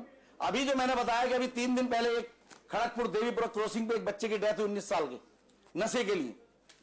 बच्चे का बर्थडे, घर में केक रख के चला जाता, मां बाप से कह के मैं भी आया, और वो वहां जाता है जहां नशा मिलता है। जब मैं वहां गया हूं तो जो रेलवे क्रॉसिंग पे रहता है वो कहता है, साहब यहां तो 4 बजे से लेकर 8 बजे तक मेला लगता है। क्या ये हमारी पुलिस को पता नहीं होगा? ये हमारे प्रशासन को पता नहीं होगा? ये रेलवे क्रॉसिंग के बच्चे, उसने जो ड्यूटी पे था उसने बताया कि 4 बजे से लेकर 8 बजे तक यह मेला लगता है। इसका मतलब क्या है? और वो बच्चा जब नशा करके चढ़ता है ट्रेन के उस पे को, तो उसका सिर टकराता है और ये हिस्सा उसका खत्म हो जाता है। जो पुलिस ने हमें बताया कि भाई ये एक्सीडेंट है, जबकि हम तो ये समझ जाते हैं, लेकिन वो एक्सीडेंट ही मतलब महसूस होता है। लेकिन जब वहां इतना मेला लगता है तो ये इसका दोषी कौन? ये जिम्मेदारी किसकी है? एक उदाहरण और बताता हूं। कई वर्षों से 2 आरा मशीन जसपुर में नंबर 2 की लकड़ी चलान करती थी। एक बेचारा ईमानदार डीएफओ रामनगर गया, उसने साहब लकड़ी की सख्ती की और वो दोनों आरा मशीन सीज कर दोनों को जेल भेज दिया। उस डीएफओ को प्रमोशन होना चाहिए था या इनाम मिलना चाहिए था, उसको 1 सप्ताह बाद तत्काल उसका ट्रांसफर कर दिया गया, जसपुर से उसको हटा दिया गया। यह है कार्यप्रणाली हमारी सरकार की। जब 5 साल से कितनी अवैध लकड़ी उसने चीरी होंगी, कितने हमारे हरे पेड़ काटे होंगे। अगर उसने ईमानदारी दिखाई तो बेचारे कुछ अधिकारी, ऐसा नहीं है कि नहीं है, पुलिस में भी बहुत अधिकारी ईमानदार हैं, नहीं करना चाहते हैं, लेकिन उच्च अधिकारी उन्हें करने नहीं देंगे। तो मैं आपसे एक निवेदन करना चाहता हूं कि सरकार ऐसा जरूर, क्योंकि अंकिता कांड बताया, भुल्लर की पत्नी बेचारी महिला, मैं कहता हूं कि उसके परिवार पे कितने मुकदमे दर्ज हो सकते हैं, उस बेटी का क्या दोष कि शादी वर्दी में आगे उसकी हत्या कर दी जाती है और उनको आज तक गिरफ्तार नहीं कर सकी हमारी पुलिस। ये बाद में पता चलता है कि वो यूपी पुलिस है। और मैं रात को आपसे बता रहा हूं कि मैं रात को ये बात कह रहा था कि ये दिखाएंगे कि हमने फर्जी मुठभेड़ शुरू करी यूपी से और हम भागते भागते वहां तक पहुंचे। ये बात मेरी रात को हो रही थी एसएसपी से। मैंने कहा आपको अभी दर्ज करना चाहिए ऐसा मुकदमा, नहीं तो कल ये होने वाला। और वही हुआ जो कोई यूपी पुलिस ने मुकदमा दर्ज दिखाया कि हम मुठभेड़ करते करते भुल्लर फार्म तक पहुंचे, जो उन्हें करना था। यह है पुलिस की कार्यप्रणाली, क्योंकि रस्सी का सांप और सांप का रस्सी कब बना दे किसी को पता नहीं। और मैं आपको बता रहा हूं क्योंकि मैं बहुत घटनाएं बता सकता हूं, जब से मैं विधायक बना उससे पहले भी बता रहा हूं। 3 दरोगा मैंने लाइन हाजिर कराए थे। एक व्यक्ति को घर से उठा के ले आते हैं, उस पर रखते हैं वो एक थैला और फिर रात में 50,000 रुपए लेकर पिटाई करके छोड़ देते हैं। वो सुबह उस टाइम खंडूरी सरकार थी, मैं नाम ले, चलो आपने वैसे नाम नहीं लेना चाहिए। मैं उस टाइम एडिशनल एसपी के पास उसको लेकर गया और वो 50,000 उसने वहां वापस किए और उन्होंने उसे लाइन हाजिर किया था उन तीनों दरोगाओं को। और आज अगर उनको उस टाइम कार्रवाई हुई होती कोई तगड़ी, तो मैं समझता हूं कि वो आगे से दूसरे करने की हिम्मत नहीं करते। लेकिन ये मैं बीड़ा उठाता रहता हूं और मैं ये भी जानता हूं कि जिस दिन पुलिस के किसी अधिकारी ने मुझे फांसने का प्रयास किया, निश्चित है, क्योंकि मेरे पे मैं बता रहा हूं, अभी उदाहरण दिया मैंने स्कूल का कि उस स्कूल में भेज दिया गया, बताइए ये जानकारी करना इसमें हिस्सा है इसका विधायक का। फिर मैंने कहा भैया आप मेरी पूरी संपत्ति की जांच करा लो, मुझे इससे डर नहीं लगता, और मेरा पुराना रिकॉर्ड उठा लो। मैंने कोई हत्या नहीं की, मैंने कोई बलात्कार नहीं किया, मैंने कोई चोरी नहीं की, ना मेरा कोई इतना बड़ा व्यापार है। मैं एक किसान परिवार की औलाद हूं, किसान का बेटा हूं, तो मैं डरता किसी से नहीं। तो मैं कहना चाहता हूं, लेकिन उच्च अधिकारी हमारे एसी में बैठे रहते हैं। मैं माननीय अध्यक्ष जी, मैं मंत्री जी से कहना चाहता हूं, इन अधिकारियों के सबके एसी हट जाने चाहिए, तब तक ये फील्ड में नहीं जाएंगे, क्योंकि इन्हें गर्मी बहुत लगने लगी। जब ये फील्ड में नहीं जाते तो नीचे वाले अधिकारी एक्टिव नहीं। आप एसएसपी फोन करेगा सीधा कोतवाल को, सीओ एडिशन का कोई रोल ही नहीं, खत्म। अभी एक उदाहरण हुआ है, एक महिला ने हमारे जसपुर के एक दरोगा के खिलाफ नहीं मान्यवर उसे सस्पेंड किया गया, तो हमारे कप्तान साहब उसे बहाल करना चाह रहे थे। वो तो हमारे अधिकारी ने उसको तुरंत ट्रांसफर दिया, जिला बदल दिया उसका, नहीं तो उसे प्रमोशन हो जाता। अभी आरोप लगा है, अब नाम लेने में प्रतिबंध है ना, कितने उदाहरण हूं, ये प्रमाणित चीज है, आप पता कर लीजिए। मेरी किसी से कोई लड़ाई नहीं है। मैं एक बात कहता हूं कि नशे से, देखिए लोग हमें चुन के भेजते किसी विश्वास से, भाई ये सोचते हैं कि हमारे बच्चों का भविष्य सुरक्षित होगा। जब छोटे छोटे बच्चे नशे में घूमते मिलते हैं या उनकी मृत्यु हो जाती है, ये हमारे इन विधायकों की भी चिंता होगी। ऐसा नहीं कि इनकी चिंता नहीं होगी, लेकिन ये इनकी मजबूरी है, नहीं बोल सकते।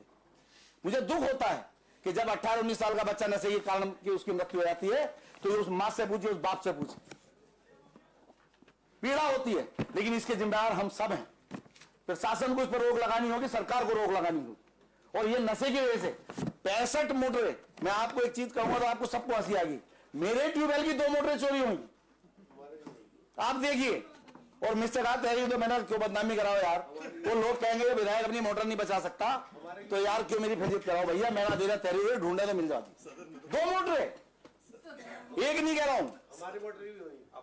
अब इससे बताइए, कंक्लूड करिए। तो मेरा मान्य अध्यक्ष जी, मेरा आपसे आग्रह और कुछ नहीं है। मैं चाहता हूं कि जब हमें चुनकर भेजा गया, आप सब सदस्य हैं, हमारे अधिकारी, ऐसा नहीं कि सारे भ्रष्ट हैं, लेकिन ये अपने अगर कुर्सी का मुंह छोड़ें और ये फील्ड में जाएं, सख्ती करें, तो मैं समझता हूं इन पर सब पर लगाम की जाती। मैं आपसे आग्रह करता हूं कि सारी कार्रवाई सदन के रोक चर्चा की मांग करता हूं। धन्यवाद। माननीय श्री गोपाल सिंह राणा जी।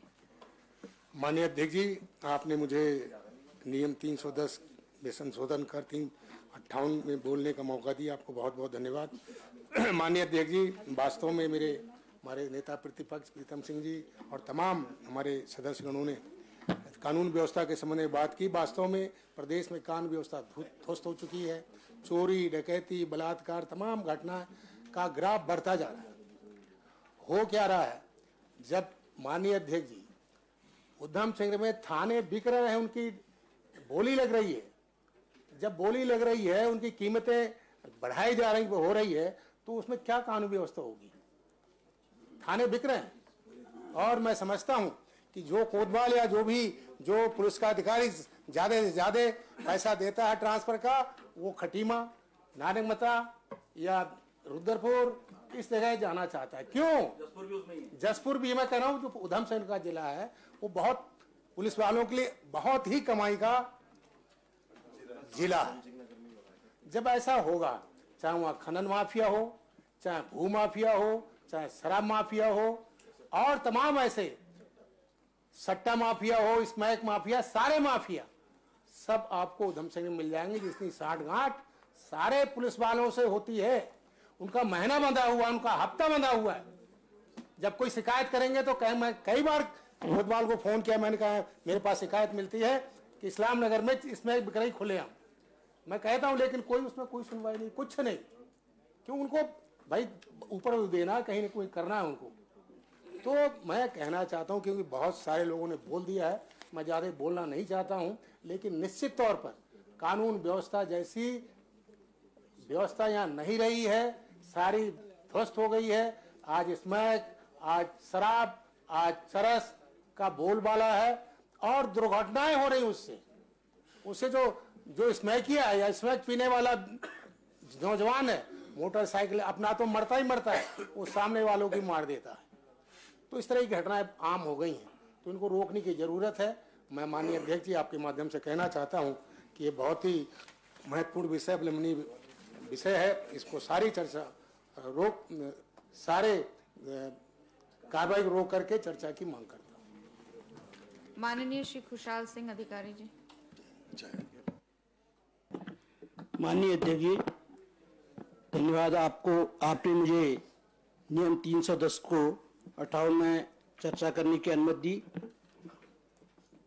मेरा निवेदन होगा कि प्रदेश की बातें हमारे बड़े बड़े नेताओं ने कर ली है, मैं तो पहली बार का हूँ, अपनी बात अपनी क्षेत्रीय करूँगा।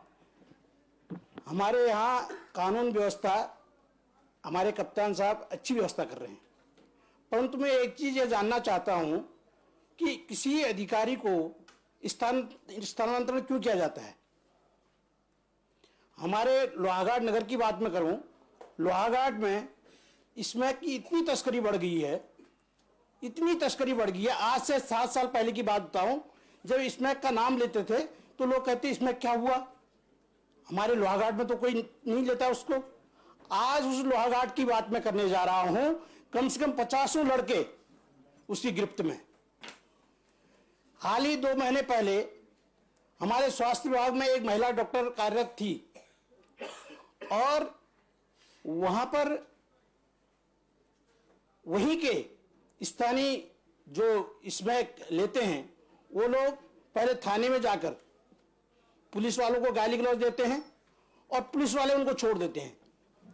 उसके बाद वो अस्पताल में जाते हैं, महिला डॉक्टर से अभद्रता करते हैं। बड़ी मुश्किल से जब बार बार अनुरोध करने के बाद 15 बार फोन करने पर मेरा फोन उठता है और उसके बाद जब एसओ कार्रवाई की बात की जाती है तो वो कहते बिल्कुल कार्रवाई की जाएगी, और कार्रवाई ऐसी की जाती है वो आज उनको ले जाते हैं, दूसरे दिन वो वहीं से जमानत हो जाती है, उनमें धारा ही नहीं लगती है। और मैं माननीय मंत्री वन मंत्री महोदय से भी निवेदन इससे पहले सदन में कर चुका था, रिजर्व फॉरेस्ट में उन तस्करों ने अड्डा बना रखा है, वहां पर उसको हटाने के लिए माननीय वन मंत्री जी से भी मैंने निवेदन किया था, कहीं कोई सुनने वाला नहीं है। वहां पर उनका अड्डा बना है, धुनाघाट नाम की एक जगह है, वहां पर हमारे कम से कम 12 ग्राम सभाएं आती हैं। वहां जो महिलाएं हमारे किस्सक के रूप में काम करती थी, गाय भैंसों को पालकर दूध निकालकर अपना जीवन यापन करती थी, आज उनको वहां पर रहना मुश्किल हो गया है। वो लोग वहां पर बैठकर तस्करी कर रहे हैं, वहां पर बैठकर तस्करी कर रहे हैं और साइन है वहां पर बैठकर तस्करी कर रहे हैं और वहां पर उनको हटाने के लिए रिजर्व फॉरेस्ट में उनने अपना वो एक झोपड़ा टाइप का बना रखा है, उनको हटाने वाला कोई नहीं है। और कप्तान साहब से मैंने बार बार अनुरोध किया, मैं जो ट्रांसफर की बात कर रहा था, डीजीपी महोदय भी यहां सुन रहे हैं, मैंने उनसे कहा था इससे पहले 3 साल पहले जो वहां एसओ रह चुके हैं जिनकी साठगांठ वहां के तसल्लुल से हुई है, पुनः उनको वहां ले आया गया, जिससे वहां की तस्करी बढ़ गई, वहां की गुंडागर्दी बढ़ गई। नियम कानून नाम की चीज नहीं रही है वहां पर, कोई सुनने वाला नहीं। यहां तक कि मेरे घर के नीचे, या आज से 10 दिन पहले की घटना बता रहा हूं, 2 लड़के आ रहे हैं, एक आदमी पर हमला कर रहे हैं और 2 पुलिस वाले वहां पर बैठे हैं। उनने जब पुलिस वालों की शरण लेनी चाहिए सिपाहियों की, उन्होंने उनकी मदद करना छोड़कर उन्होंने कहा हमारा हमें तो अपनी जिंदगी चाहिए, और वो दौड़ के मेरे घर आते हैं। और फिर मैं जब थाने में जाता हूं तो एसओ साहब कहते हैं बिल्कुल मैं इसमें कार्रवाई करूंगा, इनको बंद करूंगा, पर वो देखता दूसरे दिन फिर वही दादागिरी करते हैं। इसलिए मेरा आपसे भी निवेदन होगा कि जिसका 3 साल का पीरियड एक थाने में या एक जगह पर हो जाता है, उसका स्थानांतरण दोबारा वहां न किया जाए, यह मेरा आपसे अनुरोध होगा, ताकि वहां ऐसी गुंडागर्दी न चल सके। धन्यवाद। माननीय श्री सुमित हृदय जी। माननीय अध्यक्षा जी, 310 की सूचना को 58 में सुनने के लिए बहुत बहुत आभार। कानून व्यवस्था पे जैसे ही बात आती है, सबसे पहले अवश्य मैं माननीय नेता प्रतिपक्ष जी, माननीय प्रीतम सिंह जी समेत सारे जितने विधायक गण हैं जो बोल चुके हैं, सबसे अपनी बात को संबद्ध करते हुए अपने विचार आपके समक्ष रखना चाहता हूं। सबसे पहले हमारे लिए लॉ एंड ऑर्डर की बात अगर आती है तो बहुत बड़ी शर्मिंदगी की बात पूरा अंकिता भंडारी का कृत्य है, और जिस प्रकार से सारे साक्ष्य प्रमाण मिटाने की एक साजिश हुई है। और देखिए, जो सर्कल्स होते हैं, जो जिसको अंग्रेजी में ग्रेप वाइन होती है, या फिर जो आपसी लोग बात करते हैं, उसमें कई लोग कई बातें कर रहे हैं, वीआईपी कौन है, क्या है। तो अवश्य मैं ये मानने से इनकार करता हूं कि यहाँ की जो पुलिस है, महकमा है, शासन है, प्रशासन है, एलआईयू है, जो हाथ और पांव है लॉ एंड ऑर्डर के, ये सारी अपनी रिसर्च करके अभी तक ये नहीं पता कर पाए कि वीआईपी कौन था, साक्ष्य क्यों मिटाए गए, बुलडोजर क्यों चलाया गया, फैक्ट्री में आग कैसे लगी, और पूरे कृत्य के पीछे कौन बड़ा आदमी। यह हम लोग के लिए बड़े दुर्भाग्य की बात है। यही सारे प्रश्न चिन्ह लॉ एंड ऑर्डर सिचुएशन पे अराइज करते हैं। ये बड़े दुख का विषय है कि उत्तराखंड शर्मसार हुआ इस पूरे कृत्य से। पूरे देश भर में अंकिता भंडारी जो कांड है, उत्तराखंड से उसको जोड़ा गया, एक तरीके से यह बताया गया पूरे देश में कि महिलाएं सुरक्षित नहीं है हमारे प्रदेश में। यह हमारे लिए बड़ी शर्म करने वाली बात है। इसके अलावा जैसे कि बातें अन्य लोगों ने भी करी, मैं थोड़ी बहुत करूंगा उस हिसाब से भी, कि हमारे 2 गणमान्य लोग सदन में जो मंत्रीगण हैं, एक के परिवार में लूट डकैती हुई, दूसरों को सीधे सीधे जान से मारने की पूरा षड्यंत्र उनका रचा गया। उनके स्वयं के लोगों ने उन्हें बताया, तो उन्होंने अपने बचाव के लिए पुलिस में एफआईआर करवाई, और उसके बाद सारा पर्दाफाश हुआ। ये हमारे जो लॉ एंड ऑर्डर की सिचुएशन है, जो पुलिस और जो अन्य एजेंसियां हैं, उनका जो ढीलापन है और जो उनका रवैया उसको दर्शाती है। इसके अलावा अगर मैं बात करूं विशेषतः, देखिए हल्द्वानी ऐसा केंद्र है, हल्द्वानी जो मेरी विधानसभा है, एक ऐसा केंद्र पूरा कुमाऊं की राजधानी है, और स्मैक के नशे से अगर सबसे ज्यादा कोई प्रभावित शहर इस उत्तराखंड में है तो मेरे हिसाब से वो हल्द्वानी है। क्योंकि हल्द्वानी में देखिए ये जो नशा है, ना ये देख रहा है कि कितना व्यक्ति अमीर है, ना देख रहा है कितना गरीब है। ये बराबर एक तरफ से 2 धार से नष्ट कर रहा है समाज के ताने बाने को। और अवश्य इस पर अंकुश लगाने के लिए मैंने पिछली बार भी बजट सत्र जब आपने माननीय मंत्री जी ने पेश करा था, मैंने रिक्वेस्ट करी थी कि स्पेशल, जैसे अभी भुवन कापड़ी जी भी कह रहे थे, स्पेशल टास्क फोर्स बनाइए इसमें, जैसे सीपीओ आपने बना दी, हर मोड़ पे चालान करने को वो लोग तैयार है। तो क्यों नहीं जो हमारे बॉर्डर्स हैं, कोई इतने बड़े विशाल बॉर्डर्स तो हमारे नहीं है, हमें भी पता है, उत्तर प्रदेश नेपाल 2 एंट्री पॉइंट्स हैं इन लोगों के लिए जो ड्रग स्मगलिंग का काम कर रहे हैं। हिमाचल भी इस तरफ, अगर गढ़वाल में अगर कुमाऊं की बात करूं तो उसमें कोई इतनी बड़ी तो हमारा बॉर्डर नहीं है, ठीक है, इस समय पोरस बॉर्डर है, लेकिन वहां पे अवश्य क्यों नहीं हम लोग ऐसे लोग लगा सकते हैं जो एक इंडिपेंडेंट टीम हो, जो ये सारी व्यवस्थाओं पे जो गणमान्य हमारे विधायक हैं जिन्होंने प्रश्न उठाए हैं कि कोतवाली चाहिए, कोतवाल चाहिए, कप्तान चाहिए, कप्तानी चाहिए। इसके अलावा कोई ऐसी एक टीम होनार लोगों की जो केवल ये चाहे कि इस नशे की प्रवृत्ति को, नशे के कारोबार को पूरी तरीके से इस प्रदेश से बाहर भगा दे, ऐसी टीम की फॉर्मेशन की बहुत बड़ी आवश्यकता है। इसके अलावा अगर मैं बात करूं हल्द्वानी शहर की, तो वहां पे एक आध केस ऐसे हुए कि एक अभी कुछ दिनों पहले एक सराफा व्यापारी की गाड़ी पे फायरिंग हुई, और फायरिंग से पहले उसे परेशान करा जा रहा था कि मैं इस गैंग से हूं, उस गैंग से फिरौती मांगी जा रही थी। तो ये एक्सटॉर्शन का रैकेट भी धीरे धीरे अपने हाथ और पांव फैला रहा है विशेषतः मेरे क्षेत्र में। उसके अलावा हमारे यहाँ पे अगर बात करी जाए साइबर क्राइम, इस विषय पे कोई ज्यादा बात नहीं कर पाया। इसके लिए सेंटर मॉडर्नाइजेशन फंड देता है, जो कि मेरे ख्याल से हमारी सरकार की कमी रही है या हमारा आवेदन कमजोर था। 2021-22 में शून्य मिला है, हिमाचल को मिला है 83 लाख और हमें मिला है शून्य। तो ये मॉडर्नाइजेशन फंड की हमारे को बहुत बड़ी आवश्यकता है। इसके अलावा अगर बात करी जाए, हमारे यहाँ व्यापारियों के यहाँ भी एक आध जगह लूट मची और वहां पे जो केस है अनसॉल्व्ड है। फिर भी इन सारी बातों के बाद मैं एक प्रशंसा करना चाहता हूं। हल्द्वानी में एक पथराव हुआ और कुछ राजनीतिक लोगों ने उसे धार्मिक उन्माद और धार्मिक उसकी तस्वीर दिखाने का प्रयास करा, लेकिन नैनीताल पुलिस ने अनावृत करके जो सही दोषी थे उन्हें जेल पहुंचाया। तो इसलिए आज इस मंच के माध्यम से सदन के पटल से मैं उनकी तारीफ भी करता हूं। लेकिन ये जो समस्याएं बड़ी घोर समस्याएं, तो इसमें ये जो अति लोक महत्व का विषय, इस पे सारी चर्चा, सब कार्रवाई रोक के चर्चा आप करवाएं, ऐसी मेरी आपसे गुजारिश है। बहुत बहुत धन्यवाद। माननीय श्रीमती अनुपमा रावत जी। माननीय अध्यक्ष जी, नियम 310 की सूचना को नियम 58 के अंतर्गत एक बहुत ही संवेदनशील गंभीर इशू हम सदन के सामने प्रस्तुत कर रहे हैं। वो है ध्वस्त कानून व्यवस्था, जो पूरी तरीके से उत्तराखंड राज्य में आज सबको देखने को मिल रही है।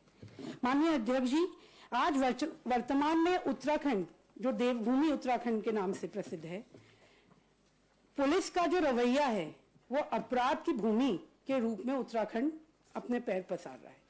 विधायक होने के साथ साथ मैं आदि आबादी में भी आती हूँ। अगर हम 1 मार्च 2022 से 15 नवंबर 2022 का डेटा निकालें तो लगभग 8 महीनों में 302 मामले महिलाओं के अपहरण से रिलेटेड हैं, जो डेटा आया है हमारे सामने, और 654 महिलाओं पर बलात्कार की वेदना से वो ग्रसित हुई है। ये 654 तो बलात्कार के मसले हैं। ये राज्य के गृह विभाग की सूचना है, वो भी वो जो कि पंजीकृत हैं।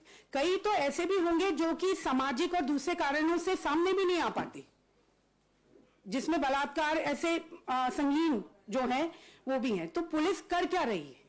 अंकिता भंडारी बहन का जो मैटर है, सभी हमारे सम्मानित सदस्यों ने इस पर अपने विचार रखे। हो सकता है और लोग भी, माननीय सदस्य गण भी इसमें रखना चाहते हो। ये इसने सबको झंझोड़ के रख दिया। एक लड़की जो कि एक गरीब परिवार से ताल्लुक रखती है, कितने कष्टों से उसके माता पिता ने उसे पढ़ाया लिखाया होगा। उसके भी तो सपने होंगे अपने माता पिता का संबल बनने का, उनके बुढ़ापे की लाठी बनने का। एक लड़की जब आगे आके कुछ ऐसा करना चाहती है तो हम लोग समझ सकते हैं कि कितनी कठिनाई होती है, सामाजिक कई दृष्टिकोण होते हैं। लेकिन उसके बाद अगर वो आगे बढ़ी है तो उसकी तो पीठ थपथपानी चाहिए। 20 दिन उसको नौकरी पाए नहीं हुए, उसको मजबूर किया जाता है कि वो शोषण का शिकार हो। उस बहादुर बेटी ने, उस बहादुर बहन ने जब उसका विरोध किया तो उसको मौत के घाट उतार दिया गया, उसकी हत्या की गई। तो बेटी बचाओ बेटी पढ़ाओ कहां, मतलब ये कहां से इसको हम सार्थक करेंगे, कहां से चरितार्थ करेंगे? बेटी क्या बचेंगी तभी तो पढ़ेंगी। बेटियों को पढ़ाने के लिए हम विद्यालय खोल रहे हैं, विश्वविद्यालय खोलने की बात कर रहे हैं, लेकिन मुझे ये बताइए, जब बेटी सेफ ही नहीं है, उनको बचाना भी तो पड़ेगा। कुछ डेटा मेरे पास है जिसमें बलात्कार के ही मैटर्स अगर देखे जाएं तो हरिद्वार में 174 मैटर्स हैं जो पंजीकृत हैं, नैनीताल में 88 है, देहरादून में 131 है और उधम सिंह नगर में 188 मामले हैं। तो आज तो राज्य में बेटियां सुरक्षित ही नहीं है। देवभूमि उत्तराखंड, जहां पर देवियों को पूजा जाता है, वहां पर अगर बेटियां सुरक्षित नहीं हैं तो पुलिस कर क्या रही है? ये एक बहुत बड़ा सवालिया निशान है। मैं इस सम्मानित सदन के माध्यम से माननीय अध्यक्ष जी आपके सम्मुख एक बात रखना चाहती हूं, जो मैंने फील किया, जो मैंने महसूस किया। आज पुलिस जो है, उत्तराखंड पुलिस जो है, वो पूरी तरीके से एक काम पे, एक एजेंडे पे लगी है कि आप तो वो किसी पार्टी को ज्वाइन करें, बस इस एजेंडे पे वो कार्य कर रही है। उसका एक उदाहरण कुछ समय पूर्व ही है कि मुझे खुद बादाबाद थाने में बैठना पड़ा। 100 मामले 307 के मुकदमे के झूठे लोगों पे किए गए। एक व्यक्ति जो जिला पंचायत का समर्थित कैंडिडेट है, उसको एलआईयू की पुलिस छोड़ने आ रही है रिजल्ट घोषित होने के बाद। खुद सीसीटीवी कैमरे का उसका साक्ष्य है। मैंने खुद उस समय जो एसएसपी थे उनको दिखाया, तो उसमें साफ दिख रहा है वो समय कि जब एलआईयू की पुलिस वो कैंडिडेट को घर छोड़ रही है। उस समय मुझे ये बताइए, जो रास्ता होगा जहां पर काउंटिंग हुई और जहां से घर में आई पुलिस, पीछे से चेतक में एलआईयू की पुलिस उन्हें छोड़ रही है, उस दौरान मुझे बताइए वो कब किसी को मारने की साजिश कर देगा? वो कब किसी को 307 का झूठा मुकदमा किया गया। उसी तरीके से घर में रात के 11-12 बजे दबिश दी जा रही है, बच्चों को धमकाया जा रहा है, लोगों के जो मुअज्जिज लोग हैं उनके घरों में जाके, और साफ ये कहा जा रहा है कि भाई इस पार्टी को ज्वाइन करो तभी तुम्हारी जान बच सकती है। तो ये मामले हैं। और माननीय अध्यक्ष जी, आज ध्वस्त कानून व्यवस्था का एक उदाहरण ये जहरीली शराब 2018-19 में भगवानपुर में 43 मौतें हुई, लेकिन उससे सरकार नहीं चेती, कोई सबक नहीं लिया गया। रसायन मिली हुई कच्ची शराब लाई गई। पथरी थाना जो मेरी ही विधानसभा हरिद्वार ग्रामीण में आता है, वहां पर साफ अखबारों के माध्यम से ये छपा। लोगों का कहना था कि वहां के थाने के संरक्षण में साफ तौर पर जहरीली शराब का जो है गोरख धंधा किया गया। 13 मौतें वहां हुई, एक के बाद एक। ऐसा लगा एक को शमशान घाट ले जा रहे थे, दूसरा लाइन लगा रहा था, ऐसा कोहराम मचा हुआ था। उसके बाद साफ जब उसके बारे में मैंने और तफ्तीश करी अपने माध्यम से, तो पता चला कि 10 साल से वहां के थाने को संरक्षण प्राप्त है। तो किसका संरक्षण प्राप्त है? तो ये मैटर माननीय अध्यक्ष जी सामने है। ड्रग्स जो है अपने पैर पसरा रहा है। दिन में कई लोग हम मिलते हैं, साफ पता चलता है उनको देख के कि वो नौजवानों ने ड्रग्स दी हुई है, उनके हाथ वगैरह सब में निशान है। तो आज देवभूमि उत्तराखंड उड़ता उत्तराखंड के उसमें बदलता जा रहा है। इस संगीन उसमें पुलिस को अपना रोल अदा करना पड़ेगा। ये अगर आज इस तरीके की व्यवस्था, कानून व्यवस्था रहेगी तो हमारे राज्य का नाम खराब होता है। तो इसको देखकर कोई भी हो, चाहे हम विधायक के रूप में हो या आम नागरिक हो, कहीं ना कहीं शर्मसार है, दुखी है। तो इसमें हमें जो है संरक्षण प्राप्त हो और इसमें कुछ ना कुछ कार्रवाई की जाए और पुलिस जो है अपना रोल अदा करे। माननीय श्री रवि बहादुर जी। धन्यवाद अध्यक्ष जी। 310 की सूचना को 58 में आप सुन रही हैं, उसके लिए आपका बहुत बहुत धन्यवाद। अपने से पूर्व वक्ताओं, जितने भी मेरे सम्मानित साथियों ने बात कही है, उन्हीं से अपने आप को संबंध करते हुए मैं बिगड़ती हुई कानून व्यवस्था के बारे में कुछ बातें आपके सामने रखना चाहूंगा, सम्मानित सदन के सामने रखना चाहूंगा, आपके माध्यम से आपको एड्रेस करते हुए। हमें कानून व्यवस्था मित्र पुलिस की उपाधि दी गई है। मैं हर बार कई बार जब भी inspectors, CO, SP city, SSP से बात करता हूं, एसएसपी साहब से, जब भी हमेशा बोलता हूं कि ये टैगलाइन है आपकी मित्र पुलिस, इसको आप कंटिन्यू रखिए।